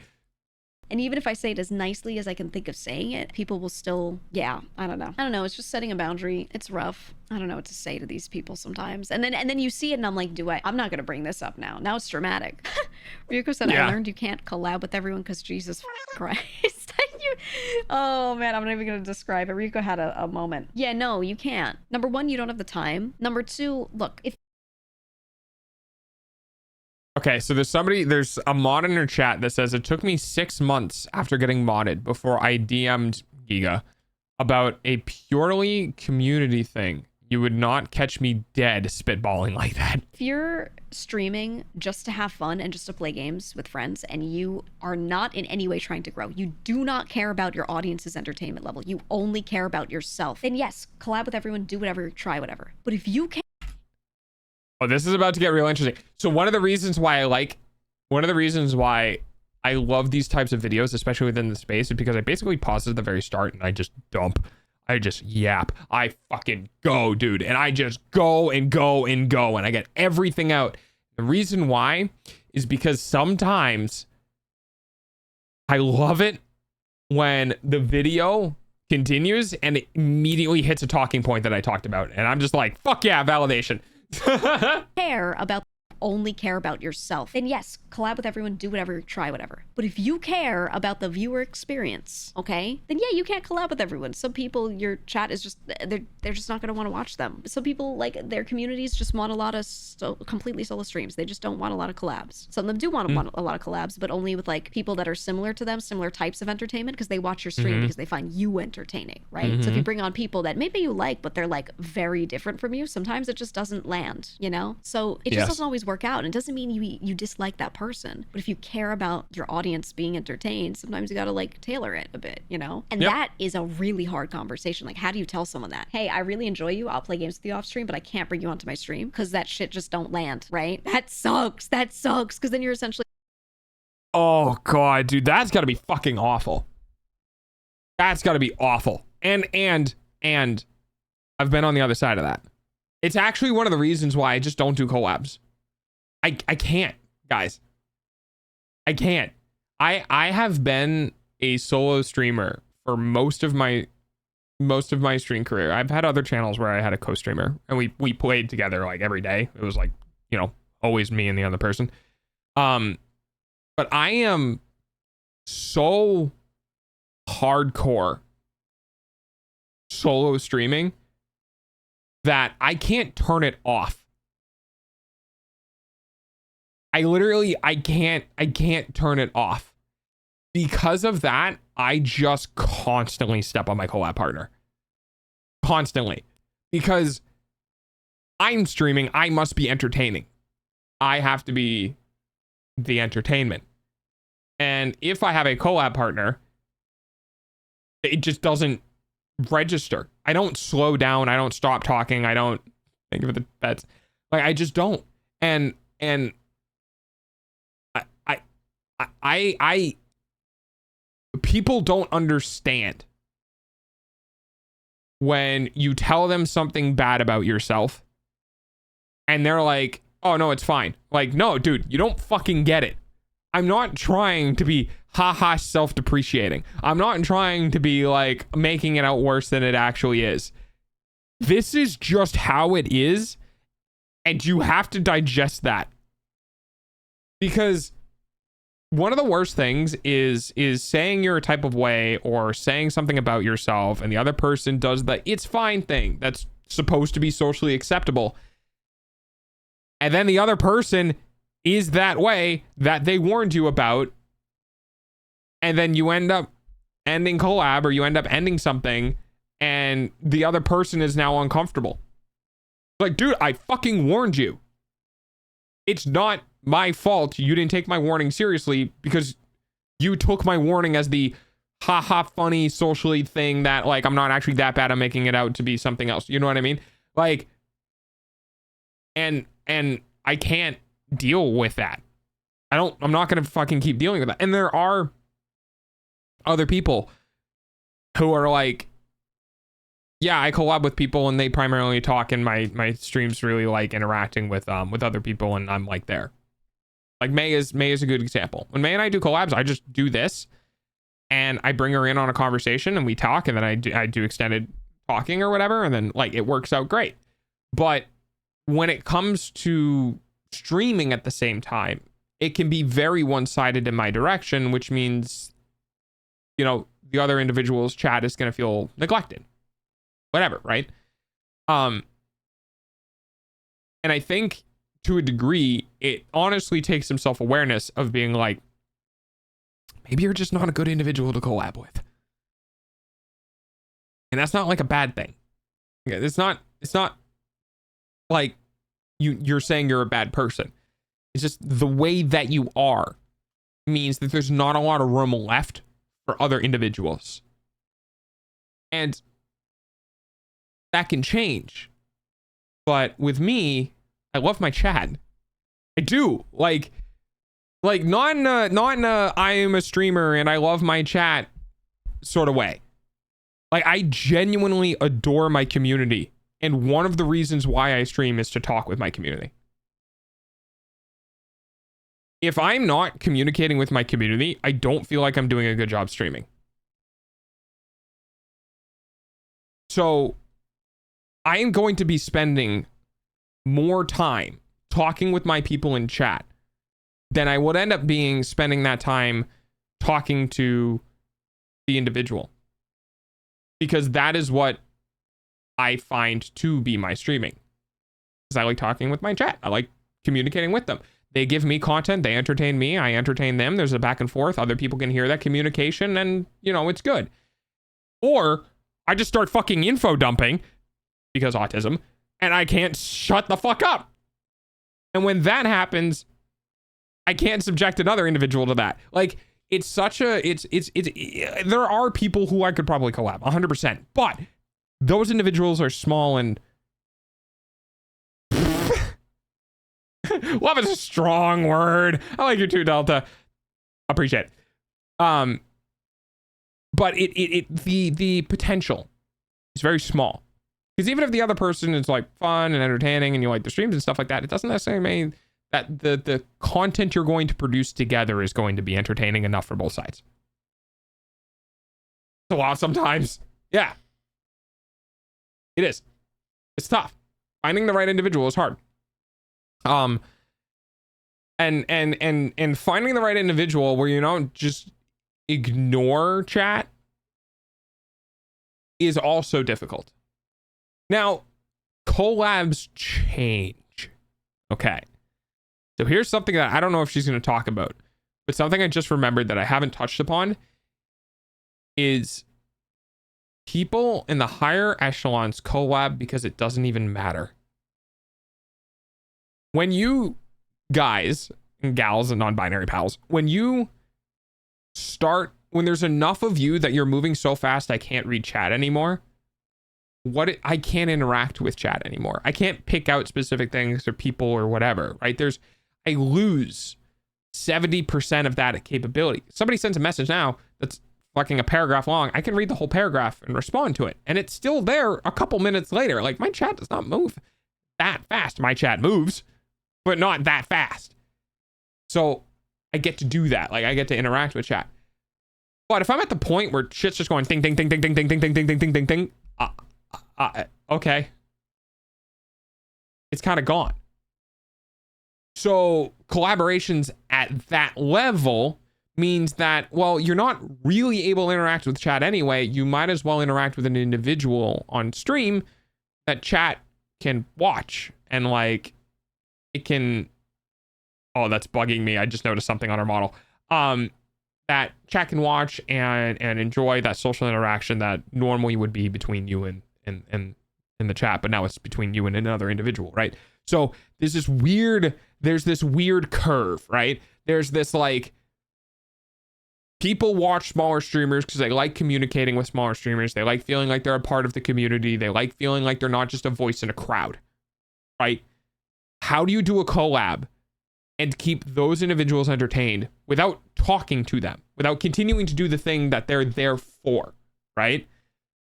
Because you can't ignore them and just talk to the collab partner. You have to have the two is a strong word, but you've been built upon the fact that you interact with them, right? So it just doesn't really work at a much lower level unless both chats are going. Like, Sin and I have done collabs before. Sin and I will continue to do collabs because Sin and I can work together. Sin yaps, man. I also do.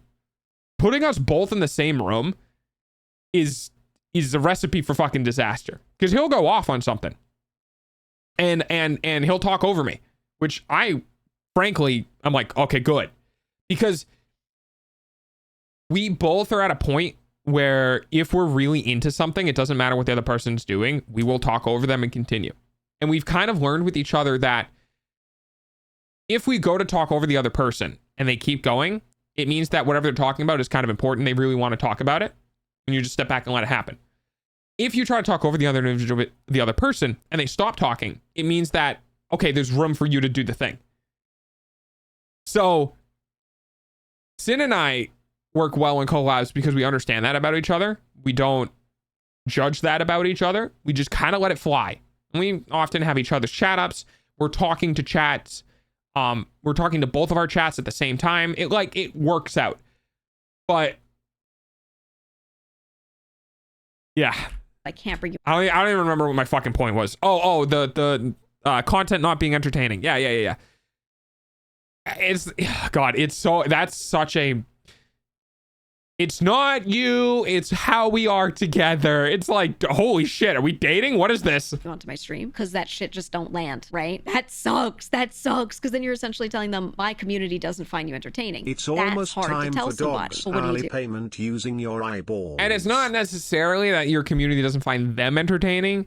It can be that your community doesn't find your interactions entertaining, right?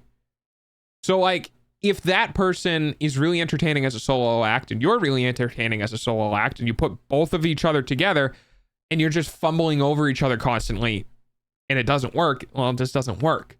It doesn't mean that any individual is not working for the chat. It just means that whatever we create when we stick ourselves to each other, it doesn't work. Not safe. And it can all go, and it can go only one way too, right? Like, this doesn't even include my chat likes it when we collab, but your chat hates it when we collab. You know what I mean?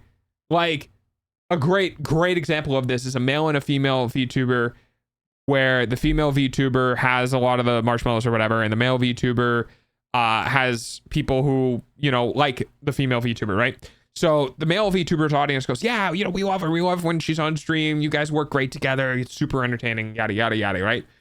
But on the other side, the female VTuber's audience is like, oh, God, dude, don't bring another guy onto stream. We don't want to fucking hear him. You know what I mean? So you end up in a situation where one person's like, yeah, they love having you on. They love seeing you. They love having, you know, our streams together. It's great. And then that person having to turn around like, yeah, my chat does not like you. And they don't like having you on stream. It's like, oh shit, how do I say that? You know what I mean? Because what do you do? Right? Because I'm trying to put myself in that position. Do I just go to my, like, hey guys, sorry, we can't do collab with XYZ person anymore because because her community doesn't like it when I'm on their stream? You want to start a witch hunt? That's how you start a witch hunt. That is like your community now pulling up pitchforks, like, how dare they? You know what I mean? We will defend you, king. Like, what? No. But you can't stop that reaction because that's not wrong. You know what I mean? If your community does care about you, if your community does like you, and the other community doesn't like you, right? Like, it just makes sense that they're going to be hurt because their person they like is disliked by the people that they do like. So yeah, you have to pull out the PR, which fucking sucks. And this is where streaming is a business. Because you have to basically do the, hey, look guys, I'm going to pull my foot down. We're not going to attack this. Okay. I'm going to say some things that are going to upset you, but you're not allowed to go out. I'm saying this first and foremost before I say anything else. Right? Just probably not going to do collabs with this individual anymore because unfortunately they have learned that their community does not enjoy our collabs. And like, good fucking luck, dude. Good luck to, you know, to the results that happen after that, because that's awful. Do something and keep bringing them on. Just tell them, hey, I only want to play off stream and not explain why. You know, yeah, sometimes you just don't have that on stream chemistry. Like you have it like as friends off stream talking to them directly, but you don't have that like in an entertaining way. You know, that could be really, really, really tough to like navigate. Like, yeah, because like, dude, I feel like people fucking forget. You know, I feel like people forget how people play video games. Like, you know, I wish I could put a camera in front of, this would be hilarious, right? I wish I could put a camera in front of everyone who plays video games for like big moments in gaming. You know what I mean? Like this happens, or like this story beat drops, or like this crazy thing happens, right? And I wish I could show people how fucking deadpan they are 90% of the time while they're playing games. Because they are deadpan. No smile, no thoughts behind those eyes, only playing video game with no reaction to anything. Because that is how normal people play video games. You know what I mean? Like, that is, you don't, oh my God, crazy event happened. No, people just fucking sit there with their eyes half closed, with a controller in their hand, or a mouse and keyboard in their hand, and they're just like, yep, gotta do this next. That's it. So, thanks for the face rubs. When you're offline and you're hanging out with a buddy and you're playing like Final Fantasy 14 or you're playing fucking Forza or you're playing like whatever game you're playing together and both of you are just super deadpan and no one is talking because you're just hanging out and you're like, this is great. You know, I love this. This is awesome. You know, super quiet. We're super chill. Nice quiet afternoon with a buddy, you know, doing some kind of funny haha things, like, you know, arm nudges, whatever. You're just chilling out, like maybe having a drink, whatever, right? It's great. You put that on a live stream, everyone's bored out of their mind because nothing is happening. So to Giga's point, you can have amazing chemistry with somebody offline because you're super chill and like everything is awesome or whatever, right? And the second you put that on stream, nah, not gonna work. Because you got to be an entertainer on stream. You gotta have fun. You know what I mean? You gotta be like kind of quirky and whatever. And if you're not doing that and you're not being entertaining, why the fuck is anyone gonna watch you? I'm not out here being entertaining in games because my attention's on the game. Yeah, exactly. So Geek is right. Like you could 100% have amazing chemistry with somebody offline, and it doesn't work on stream because the stream is an entertainment pipeline. You know what I mean? I'm only loud because of friends in VC. Yeah. What you do, I don't know. That sucks. that just sucks, you know? So it's one of those things that, like, I don't know. And some community. Talking is hard when it's for entertainment purposes. The idle chatter is learned. Yeah. I would say, man, dude, I think we're coming up on, okay, so there is one person in my community, one person that has seen me use a webcam for my face on stream. There is one person. That individual, I am pretty sure at this point, has been around or known about me for 10 years. I am pretty sure the first time I did streaming was like 10 years ago. And so 8 to 10.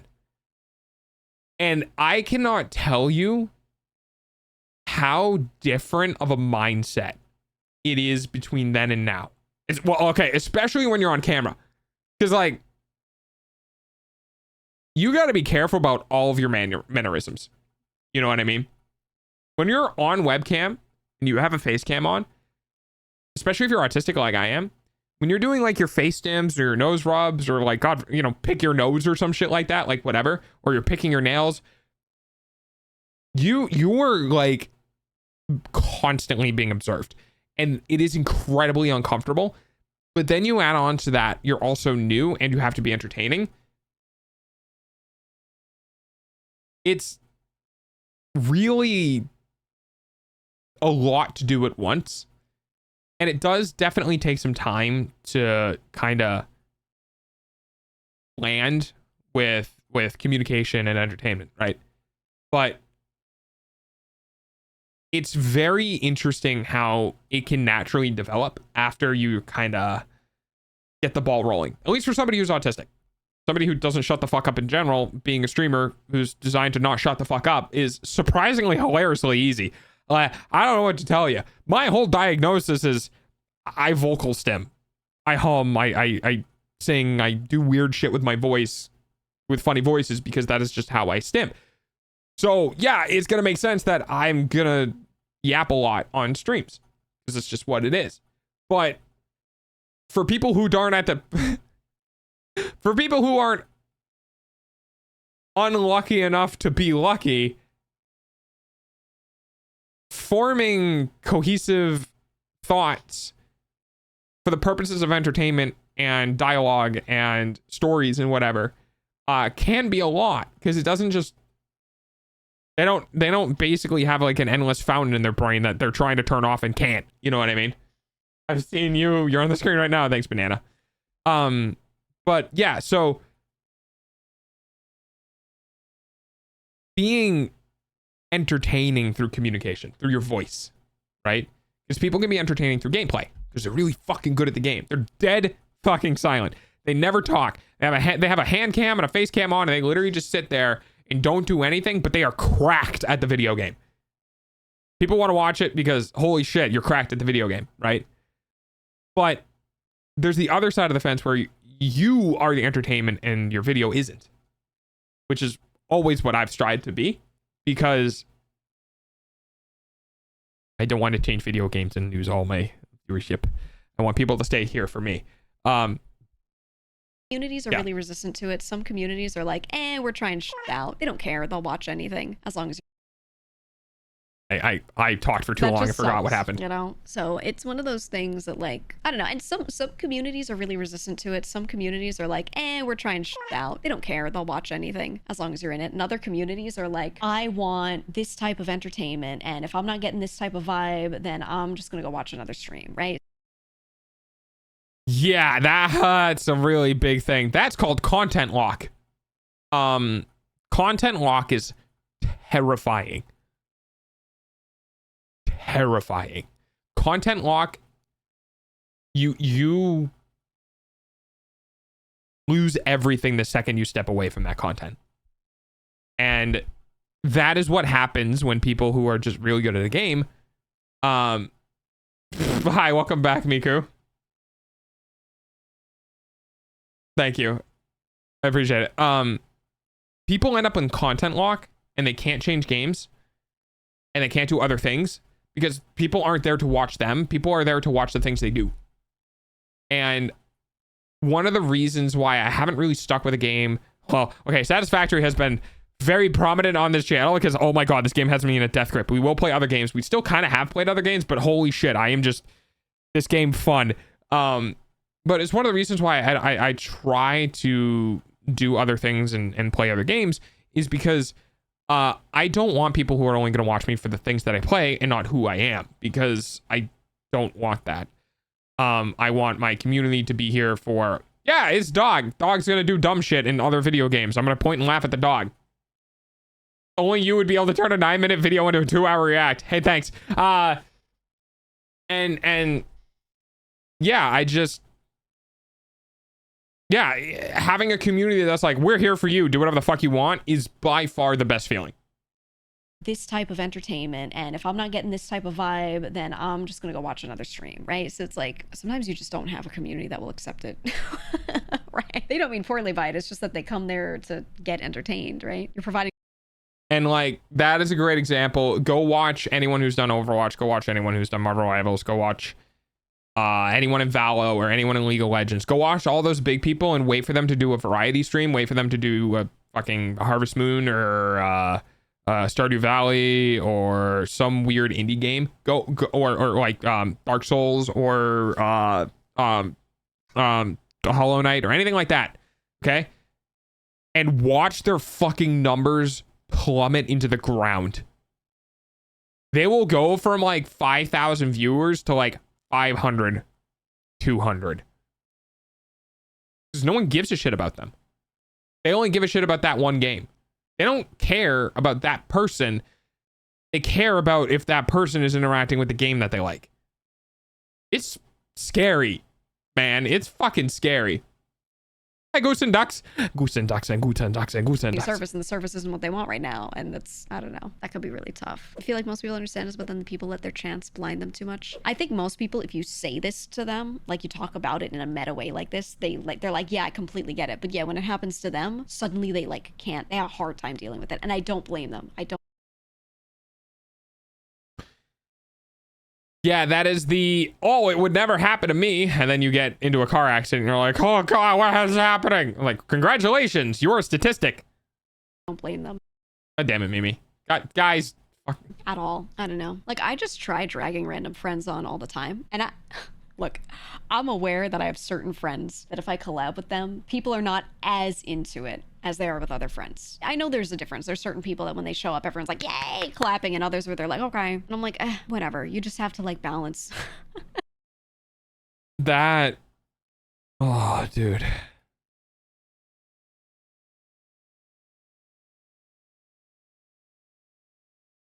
That's tough. That sucks, man. Cause like, it's so true. You know what? I have a fucking amazing example of this.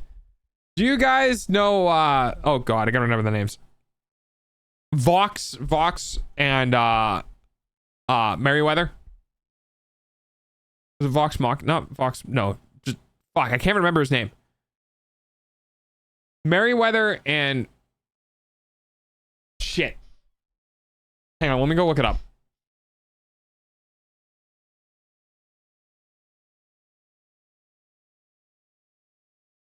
Yeah, Fox. So you guys might not remember because this was probably a couple years ago at this point. No, just Fox. Is he a Niji Sanji? I think he's a Niji Sanji.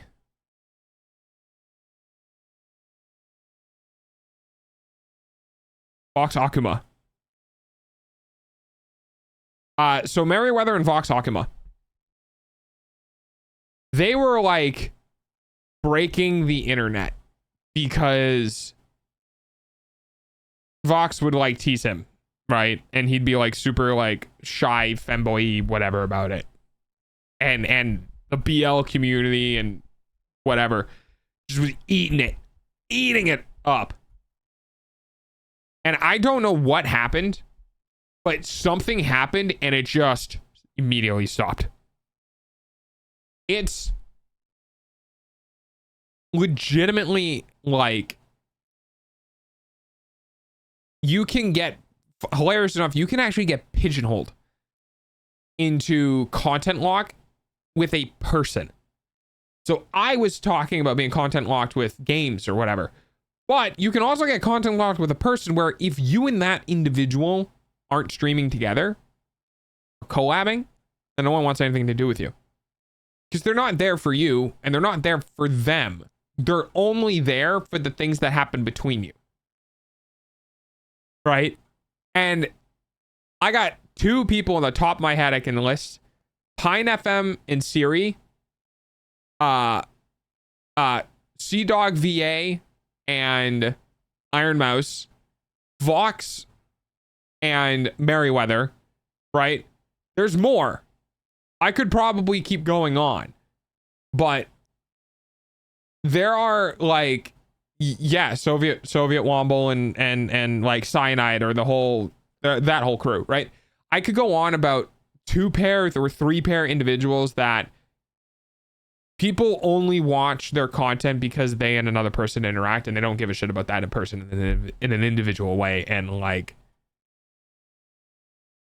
that can happen with your random friends you bring on, and you as the streamer know the favoritism, the bullshittery. Yeah, you as the streamer know the favoritism. You can look at your chat and be like, wow, my chat loves when this person comes on.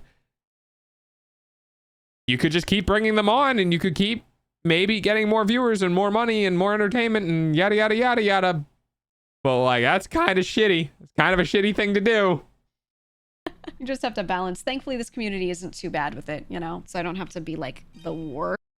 Thankfully, this community isn't too bad with it. That is the fucking funniest way of her saying, yeah, you guys do this, but it's not that bad. First hard ass about it or anything, but he said, hey girl, love your 45-minute bit about asparagus, but my community really isn't into vegetable-based comedy. We're gonna have to let you go from the collab list. See, this is funny, but I can imagine somebody saying this to me like legitimately with something else. It's vibe and joke type. It's just vibe and that's it, man. I think what this community doesn't do well with is when I bring someone on and their humor is just like, haha, I am so immature. Ha Oh god, dude. I don't think my community would deal well with that either. I don't think my community would deal well with that either. And as a matter of fact, I actually had to let people go. I had to let one of my mods go because of that type of behavior. Because like I expect a certain level of maturity from my chatters. My chatters expect a certain level of maturity from me because that's what they've come to know. And if people are just like, haha, poop jokes, haha, eating poop, haha, you know what I mean? Like, you get to a point where it's just like, I'm not fucking 12. This isn't funny. And we're not talking about slapstick humor, right? We're not talking about like very sidewindy or subversion of expectations humor. We're talking about like the impulsive brain rot, first thing you can get out of your head, out of pocket, whatever you can get, right? And it just wouldn't land with me either. You know what I mean? Very and I will do some silly immature sexual, like whatever, like I got something for you or like whatever, right? But that is the very like passerby type of humor. That's the very like it's not the center of what is the comedy. You know what I mean? It's just like a side swipe. Hi Fox. But there are some people who like it just, that is just what they do.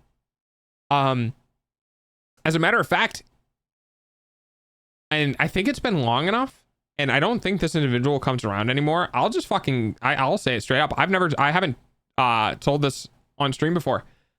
One of the reasons why Mango and I pretty much stopped talking was because she had an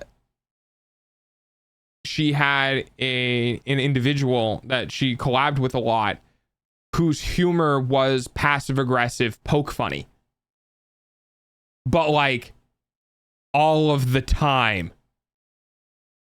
And if you were around during that stream, you probably know who I'm talking about, because it was the last stream Mango was ever on. There was nothing wrong with Mango as an individual. I had no problem with her. She was young. She was like, whatever. She was happy. She was fun. It was great. But she started surrounding herself with that type of humor that she enjoyed. And no, not that one. Somebody else. And because of that, I was like, I'm no longer interested in doing any sort of collaborative effort because of the prevalence of this individual in your company. And that was like 10, 11 months ago. So Mango just never came back. And like, could I have told her? Yeah. Did I? No. Why didn't I? Because there was less value, less prevalence of myself versus the other person, that I was like, you're clearly having more fun with this individual. You're clearly doing this thing with this individual, or like whatever. I'm gonna back off. And there was no attempts on the other person's side to reach out, talk, view, anything for a very long time. So it's kind of just been the way that it is.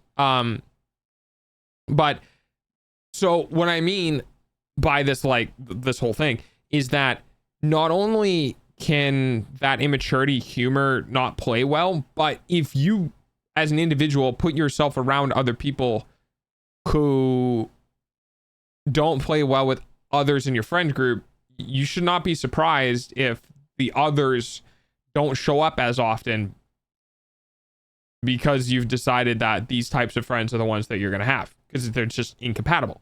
And yes, I don't think the immaturity style of humor would work well. And honestly, okay, business talk with dog. That type of humor plays really well with the people who are roughly 20 and under. And if I'm gauging about income, I'm going to go ahead and guess that the people who are 20 and under don't really have a lot of disposable income. And I am perfectly fine with maybe not having those individuals in my community for a while. Now, you do get just more views, more CCV, more followers, whatever, right? You can't get that. But I am not going to allow myself to fall again, because this has happened to me, not on this channel, but on my last one. I'm not going to fall into the immature sub 20, high teen, mid teen humor, because I just do not give a fuck. I am an old dog. It is not funny. Why is it not funny? Because this is like the 6,000th time I've heard something like this, and it is only the 6th time you've heard something like this. It's run its course. I don't care. Haha, I make bad choices because I'm a stupid idiot. Watch me make a stupid choice on screen. It's so funny. Please clap, right? When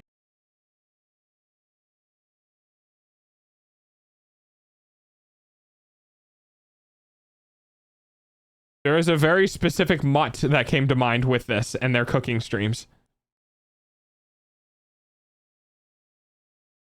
Wow, that was like I know she's not targeting anyone individually, but like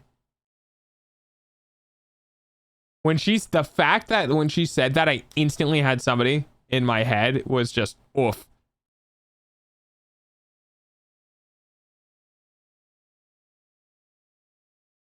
Because like I'm pretty sure he does it for the bit. You know what I mean? And multiple times I've had to be like, dude, you like this can't be like this can't be real. Like you can't be this stupid. Like there's no way. Like you can't function as a human being if you do this. So like I know the cooking streams are for the bit. But if that's like the whole thing, like all of his humor, like yeah, I can't deal with that. And you know what it is? It's the office thing again. It's like the average intelligence of a human being is not this low. You know what I mean? And yeah, I kind of agree with her. I can't do that. I can't do that entertainment because it's not believable. You're trying to suspend disbelief of somebody being that idiotic. Like people can point and laugh at you hurting yourself. It's like, it just doesn't work. But I just want to hear her say that. I want to hear her say that again. Stupid idiot. I am so immature. Haha, I make bad choices because I'm a stupid idiot. Watch me make a stupid choice on screen. It's so funny. Please clap, right? When that's the type of like humor, this community is like, oh. Oh. Yeah, I love that the mod just goes hate that. I think that's the one thing that really does not hit here. Everything else is usually fine, but that, I don't know. It doesn't work here. Self-depreciation humor. No. See, self-depreciation humor is like, oh, I'm a dumb dog. You know, I did this, that, and the other thing. That's self-depreciation humor. No, this is like, you're not playing up your own idiocracy in a funny haha way that people know that you're playing it up. This is like I am hiding the fact that I am an intelligent human being and role-playing being an idiot. Like, that is the shit that just is like, I've noticed. There's time and place for self-depreciation humor, and all the time is a pity party. Yeah, exactly. Also, Puddle, yes, Skibbity. I think you typed it wrong, because I think if you typed it correctly, that message would have been blocked, because we have that terminology blocked. Like, I dislike a lot of the whole, like, Gen Alpha humor. So, like, brain rot humor, that I just straight up private block terminology to those words because they're not fucking funny, because I just hate them, because the people that use them, like it's like new age flossing, except on the internet, except in words. You know what I mean? Like people like, okay, I hate bandwagon terminology. That's what I'm going to call it. I hate flash in the pan bandwagon terminology because it feels like one of the lowest levels of humor. Not the meme that oh, that's pretty. It's the same as, see? Told you. I hate that humor because it's so low hanging fruit. It's so dumb. It's like there are things that are dumb and funny because it's dumb, you know, like really fucked up, like fucking Skrunkle mode with my little drool and like whatever. Yeah, it's dumb, but it's funny, but it's dumb, but it's not like low hanging fruit dumb. There are terminologies and words that just like it sounds like an 8-year-old thought this was humorous, told his friend group, his fellow 8-year-old thought it was funny, and then all of his school started doing it, and then a bunch of people online got it. It's like, dude, this feels like a joke or a term that someone in elementary school would do. And like, I don't know. Now, that being said, I have used more new age stuff. You know what I mean? Like I have words in my vocabulary that spawned from like Gen Alpha speak. I have things in my terminology that spawned fucking from early 2000s that I don't even know, right? So it's not that all of them are bad, but there's just like, oh my god, dude, like, you want a great example? That's gone now, by the way, but fucking Chicken Jockey, right? That whole thing is a fantastic encapsulation of what I hate, what I loathe entirely. That whole fucking thing. Because it was a meme. It was terrible, by the way, because of the way that people were behaving, right? That whole thing, that whole sensation of that situation, and then like 8-year-olds and 14-year-olds going online and be like, oh, chicken dog, like, it was idiotic, massively fucking idiotic, and it made my skin crawl because there was like no shame in it. There was like, you guys just do not understand what you sound like. And yeah, so stuff like that I like banned. Now, something that did spawn from it that I do think is funny that did make me laugh was Google Docky in the VTuber space. Chicken Jockey is fucking just stupid. But when it got transformed into a meme that was relevant in my own space to Google Docky, I was like, okay, that's funny. Because that is an amazing play on words that works with the bullshit that happens in the VTuber space. Like, that's funny. So while I hate the Chicken Jockey bullshit, whenever I see like Twitter exploding over some sort of scandal that somebody did something to somebody else, and somebody puts in the comments Google Docky, it makes me smile because it's just fucking dumb. Like, that's a dumb humor thing. Or like another Google another Google Doc has hit the tower. Yeah, like, okay, like twin shower jokes are kind of a little bit riding the line for me because I was alive when that happened, and unfortunately I realize now that there are a lot of people who are 23, 24 who weren't alive when it happened. So like, it's hard for me to joke about something like that because even if you're in your early 20s, there's a very high likelihood you didn't exist when that happened. I did. And I was around with the fallout of what that happened. So like the twin shower jokes kind of ride that line because I get that for, you know, coming up to like middle-aged 20s that they weren't around, so they have no association with it, to like people in their late 20s, kind of more towards the early mid 30s, more like mid to late 30s, really got hit hard by it because I was around, but like I wasn't exactly, you know, old. But anyway, so yeah, there's a lot of like the Gen Alpha speak dumb humor shit that like I don't do well with, but then there are some things that are like, oh yeah, it's kind of funny. Oh yeah, no, I can't make jokes about the two towers. I will not share them with anyone under a certain age. Yeah. But like Yeet's dumb, but like not like it's dumb, but it's like neutral dumb. You know what I mean? And God, I'm sure there's some other words that that have osmosis. You guys got to catch me. If you catch me using a Gen Alpha term, flag it for me. And like, because I wanna see yoink.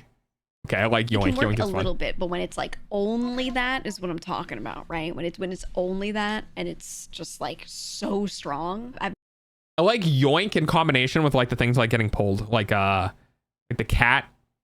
Like the there's this one GIF image of the cat getting grabbed and pulled away, where it's like it grabs the ground and then it's like, ah, and it like gets dragged off. Like that captioned with yoink is you guys pretty just funny to me. straight up stop typing.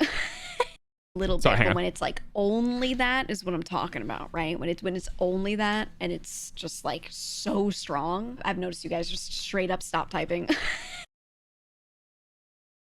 I hate when the banter is a little too familiar. Like, girl, we just started talking.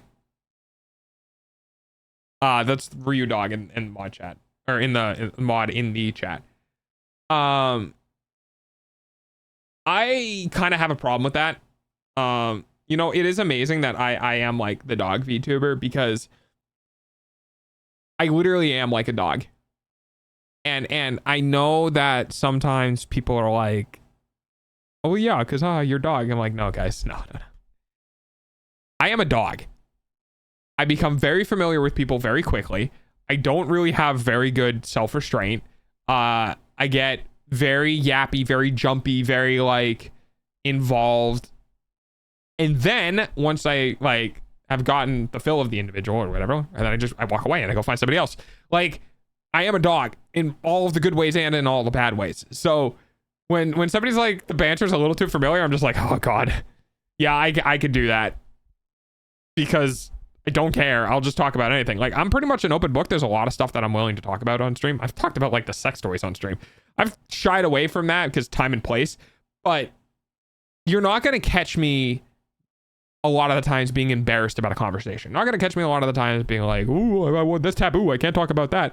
You know, unless it's illegal, obviously. But because of that, I end up in positions where, hi, I am autistic. I don't really understand the social boundaries of what should and should not be talked about in public.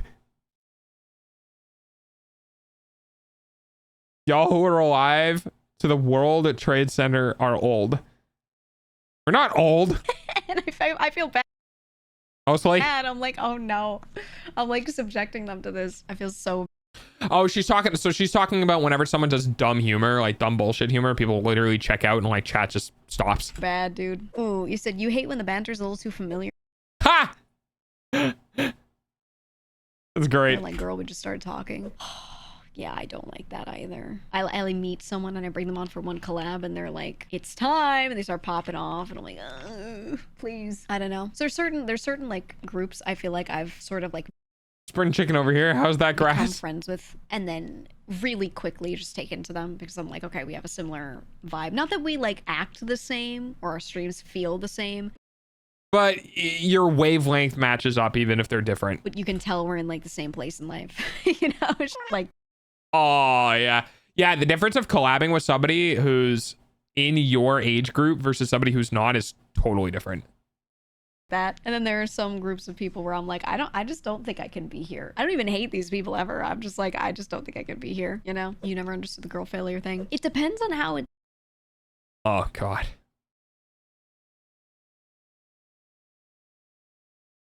Yeah, I've never been a big fan of, and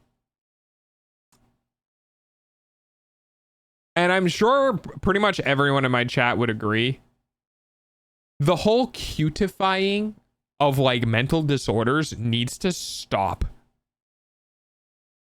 Like, flat out. It's not haha quirky, you know, to be unhinged. It's not haha quirky to be like alt-right. It's like there are so many things like the whole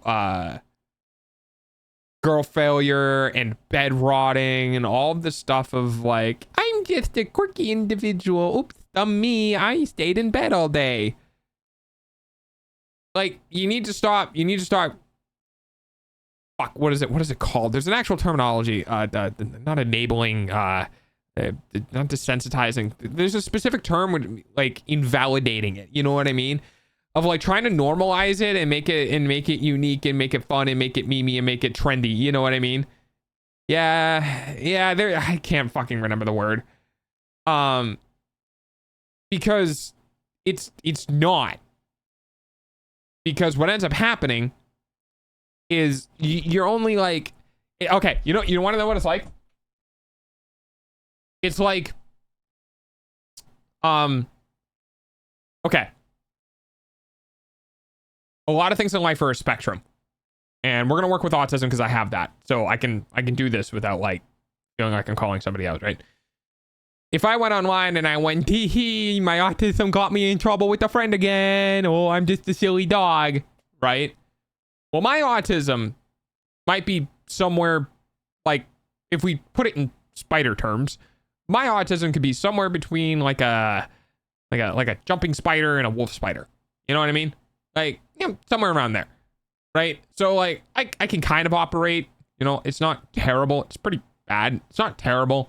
So like, you look at a jumping spider and you're like, oh, that's kind of cute. You look at a wolf spider and you're like, okay, you're a bit big. Just stay over there, please, right? And that is kind of the same thing with other people who have other mental disorders.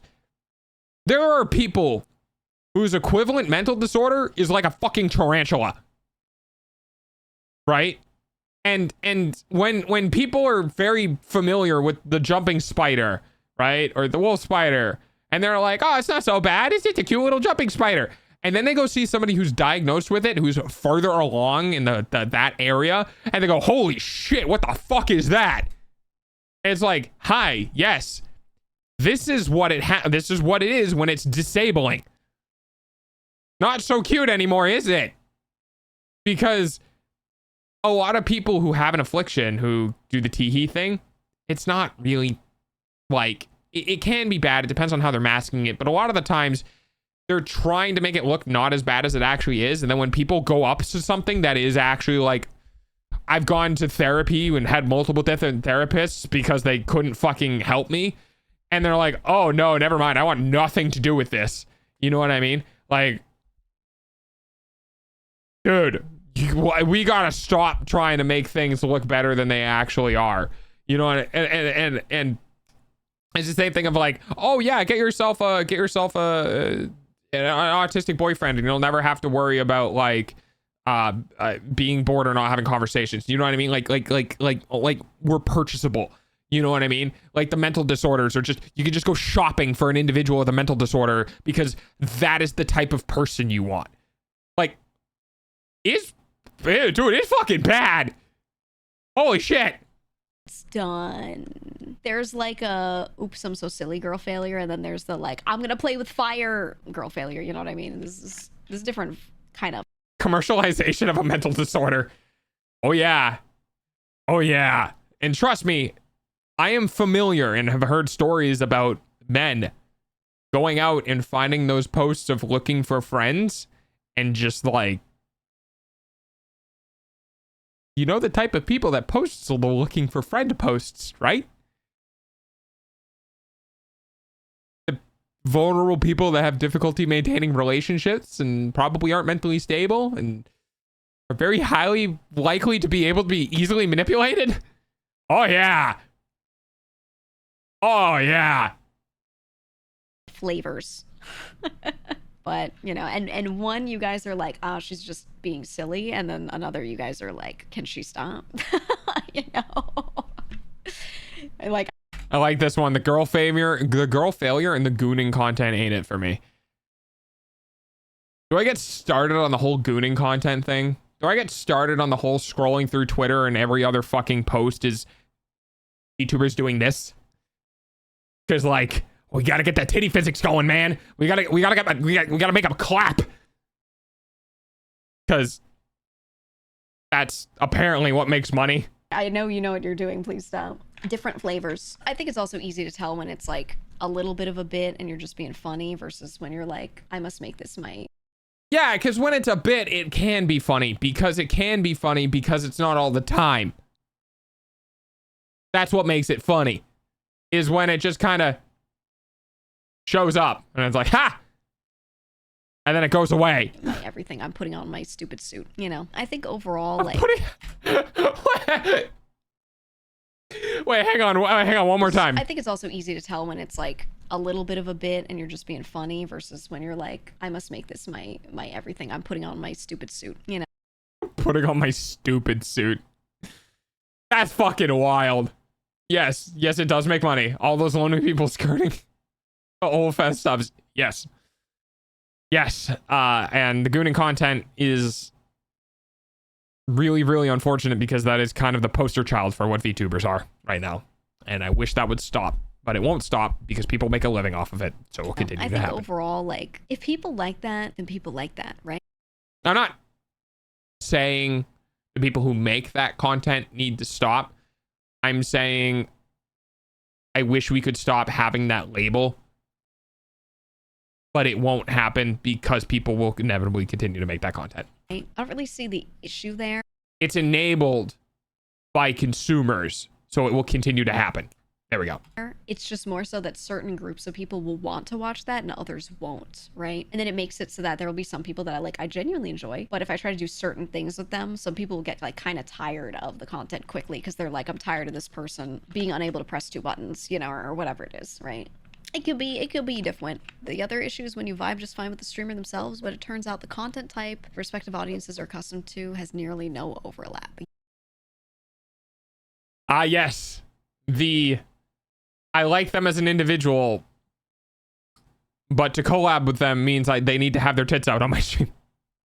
Because that's the thing, right? A lot of the highly sexual content creators, they're not like bad people by any means. Some of them are actually really cool. They just know it makes money and they do it because it makes money. You know what I mean? So like, that doesn't make the person doing it a bad person by any stretch of the imagination. They could be very wonderful people and very supportive of individuals and like whatever. But the content they make is just porn, literally in some cases, right? And so you kind of can't collab with them.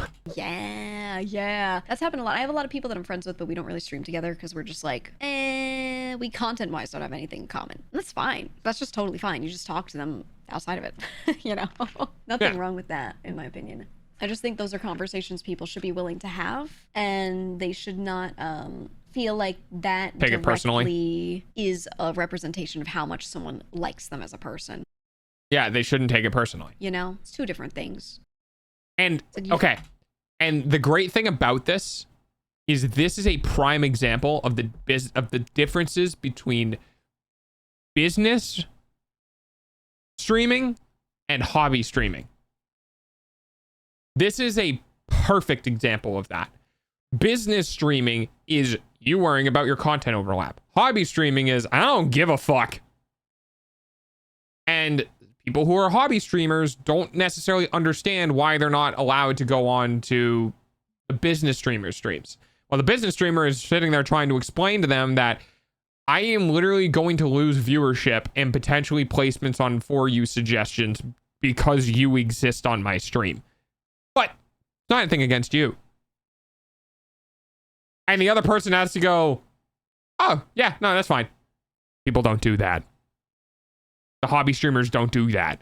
The hobby streamers hear that and go, holy, what the fuck is wrong with you, dude? Like, well, no, this is my job. You're telling me to take every dish I make and add a fucking cup of lemon juice to it because you like lemon juice. You know what I mean? Like, there's a limitation to what can be done because you're going to make my stream worse. And trying to tell other people that that's not your fault. It's just the content I do doesn't work with who you are. People take that personally, especially smaller creators that don't understand those concepts yet. Anyway, it's been 2 hours and 50 minutes since I started streaming, so it's been about 2.5 hours on this video. Dude, I would love to have.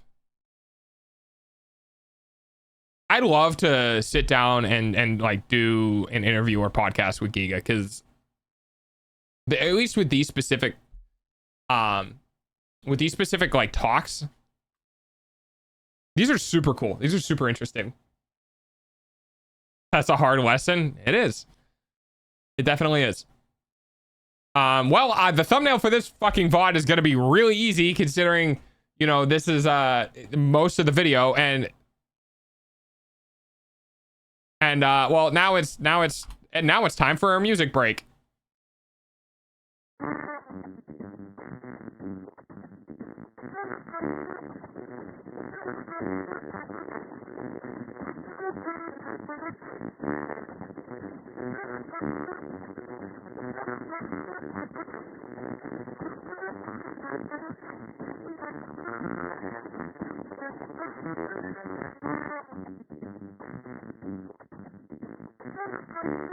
Yes, we can do some shorts.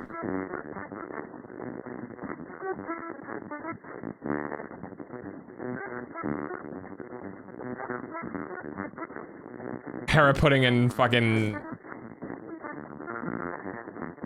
OpenAI caught vibe graphing. Oh god, what is this? Bon, if you're here, your video is coming up. What is that Vaporeon video? Oh, debunking the Vaporeon copy pasta. I am sure that is probably something along the lines of this is not true and this is the reason why. But if you guys want me to watch it, you got to put it in the react. Hi, Prince. People are making fun of my charts. How you doing? What's wrong with my charts? Oh, they don't like the 52 is bigger than 69?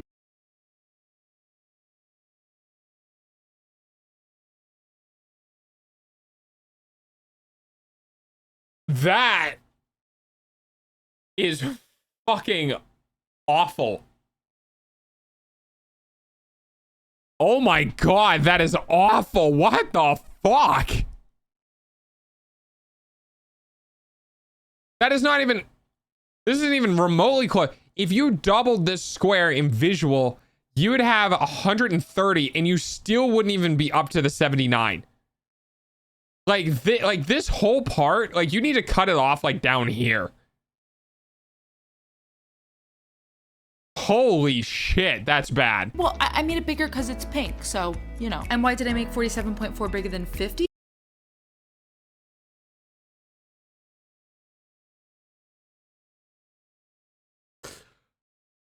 This is a real presentation they had, huh? That's real. That is a lamp. That's a lamp. That's oh,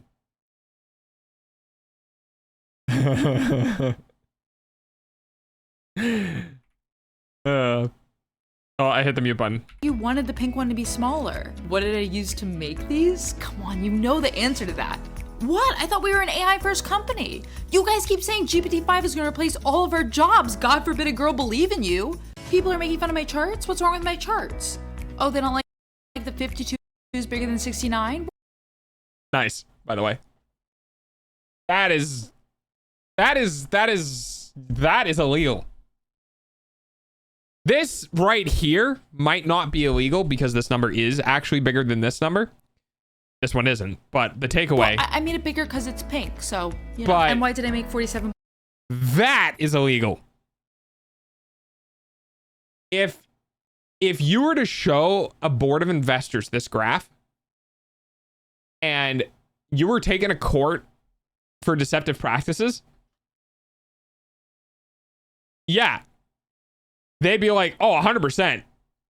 100%, because the visual center of the brain is more likely to recognize the size difference than the language center of our brain is to recognize the number differences. This is 100% would be considered misleading investors. That is disgusting. Disgusting. All right. Oh god, what's Matara doing?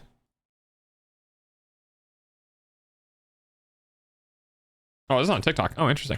Ever diagnosed Hang on. Whoa. me with anything earlier, and I can't believe nobody ever diagnosed me with anything earlier. And another part of me is like, I don't know, I'm just Eastern European, you know? Is nobody else this dramatic? How are y'all living life if nobody else is this dramatic? This was delicious yogurt.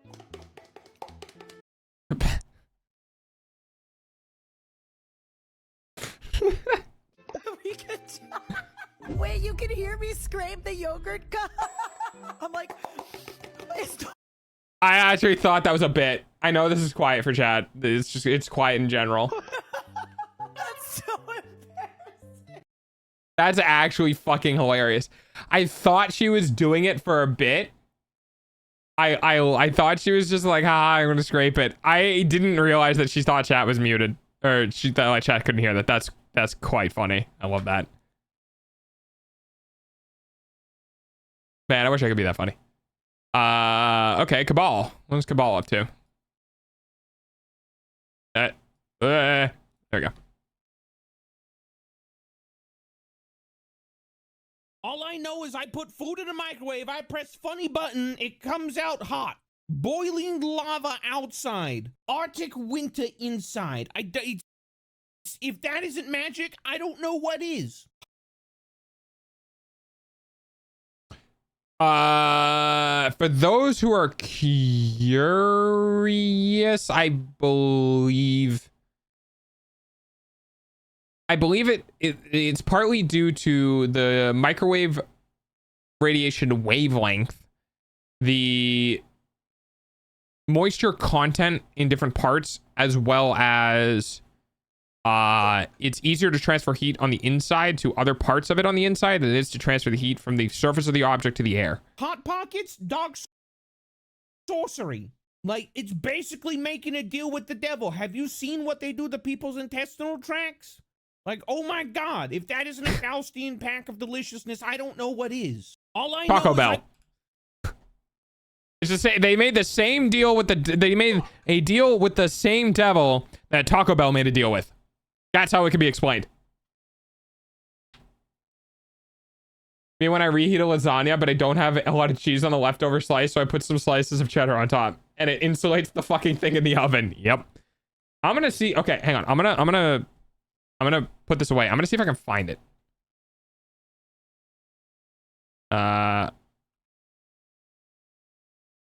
Okay.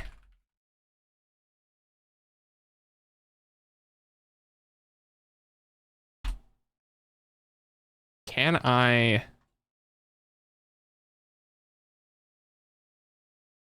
know. Yes. Okay. I love this video. Chat, would you like to get smarter?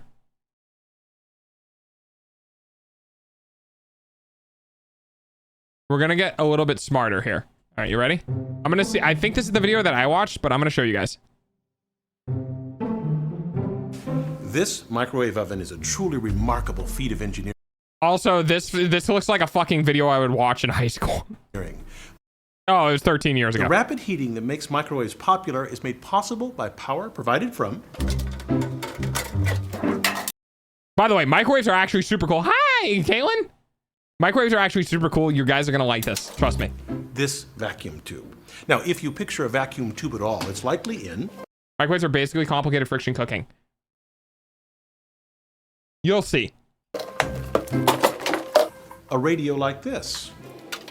Inevitably, tiny transistors and microchips replace clunky vacuum tubes, but it's too soon to relegate them to the museum.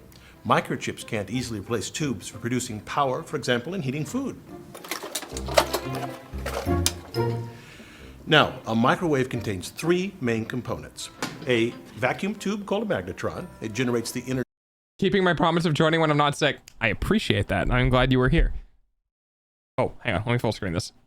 Because, by the way, I recognize everyone and when they're gone. Time for dogs hourly payment. I don't think there is a single person that I've seen in chat. There are people I have seen in chat who have name changed, whose names were close enough to the last name they had that I actually still recognized. I can tell. I can tell when people leave and when they come back. Eats food. A waveguide hidden in the wall to direct that energy to the food, and a chamber to hold the food and safely 900 watts, by the way. Contain the microwave radiation.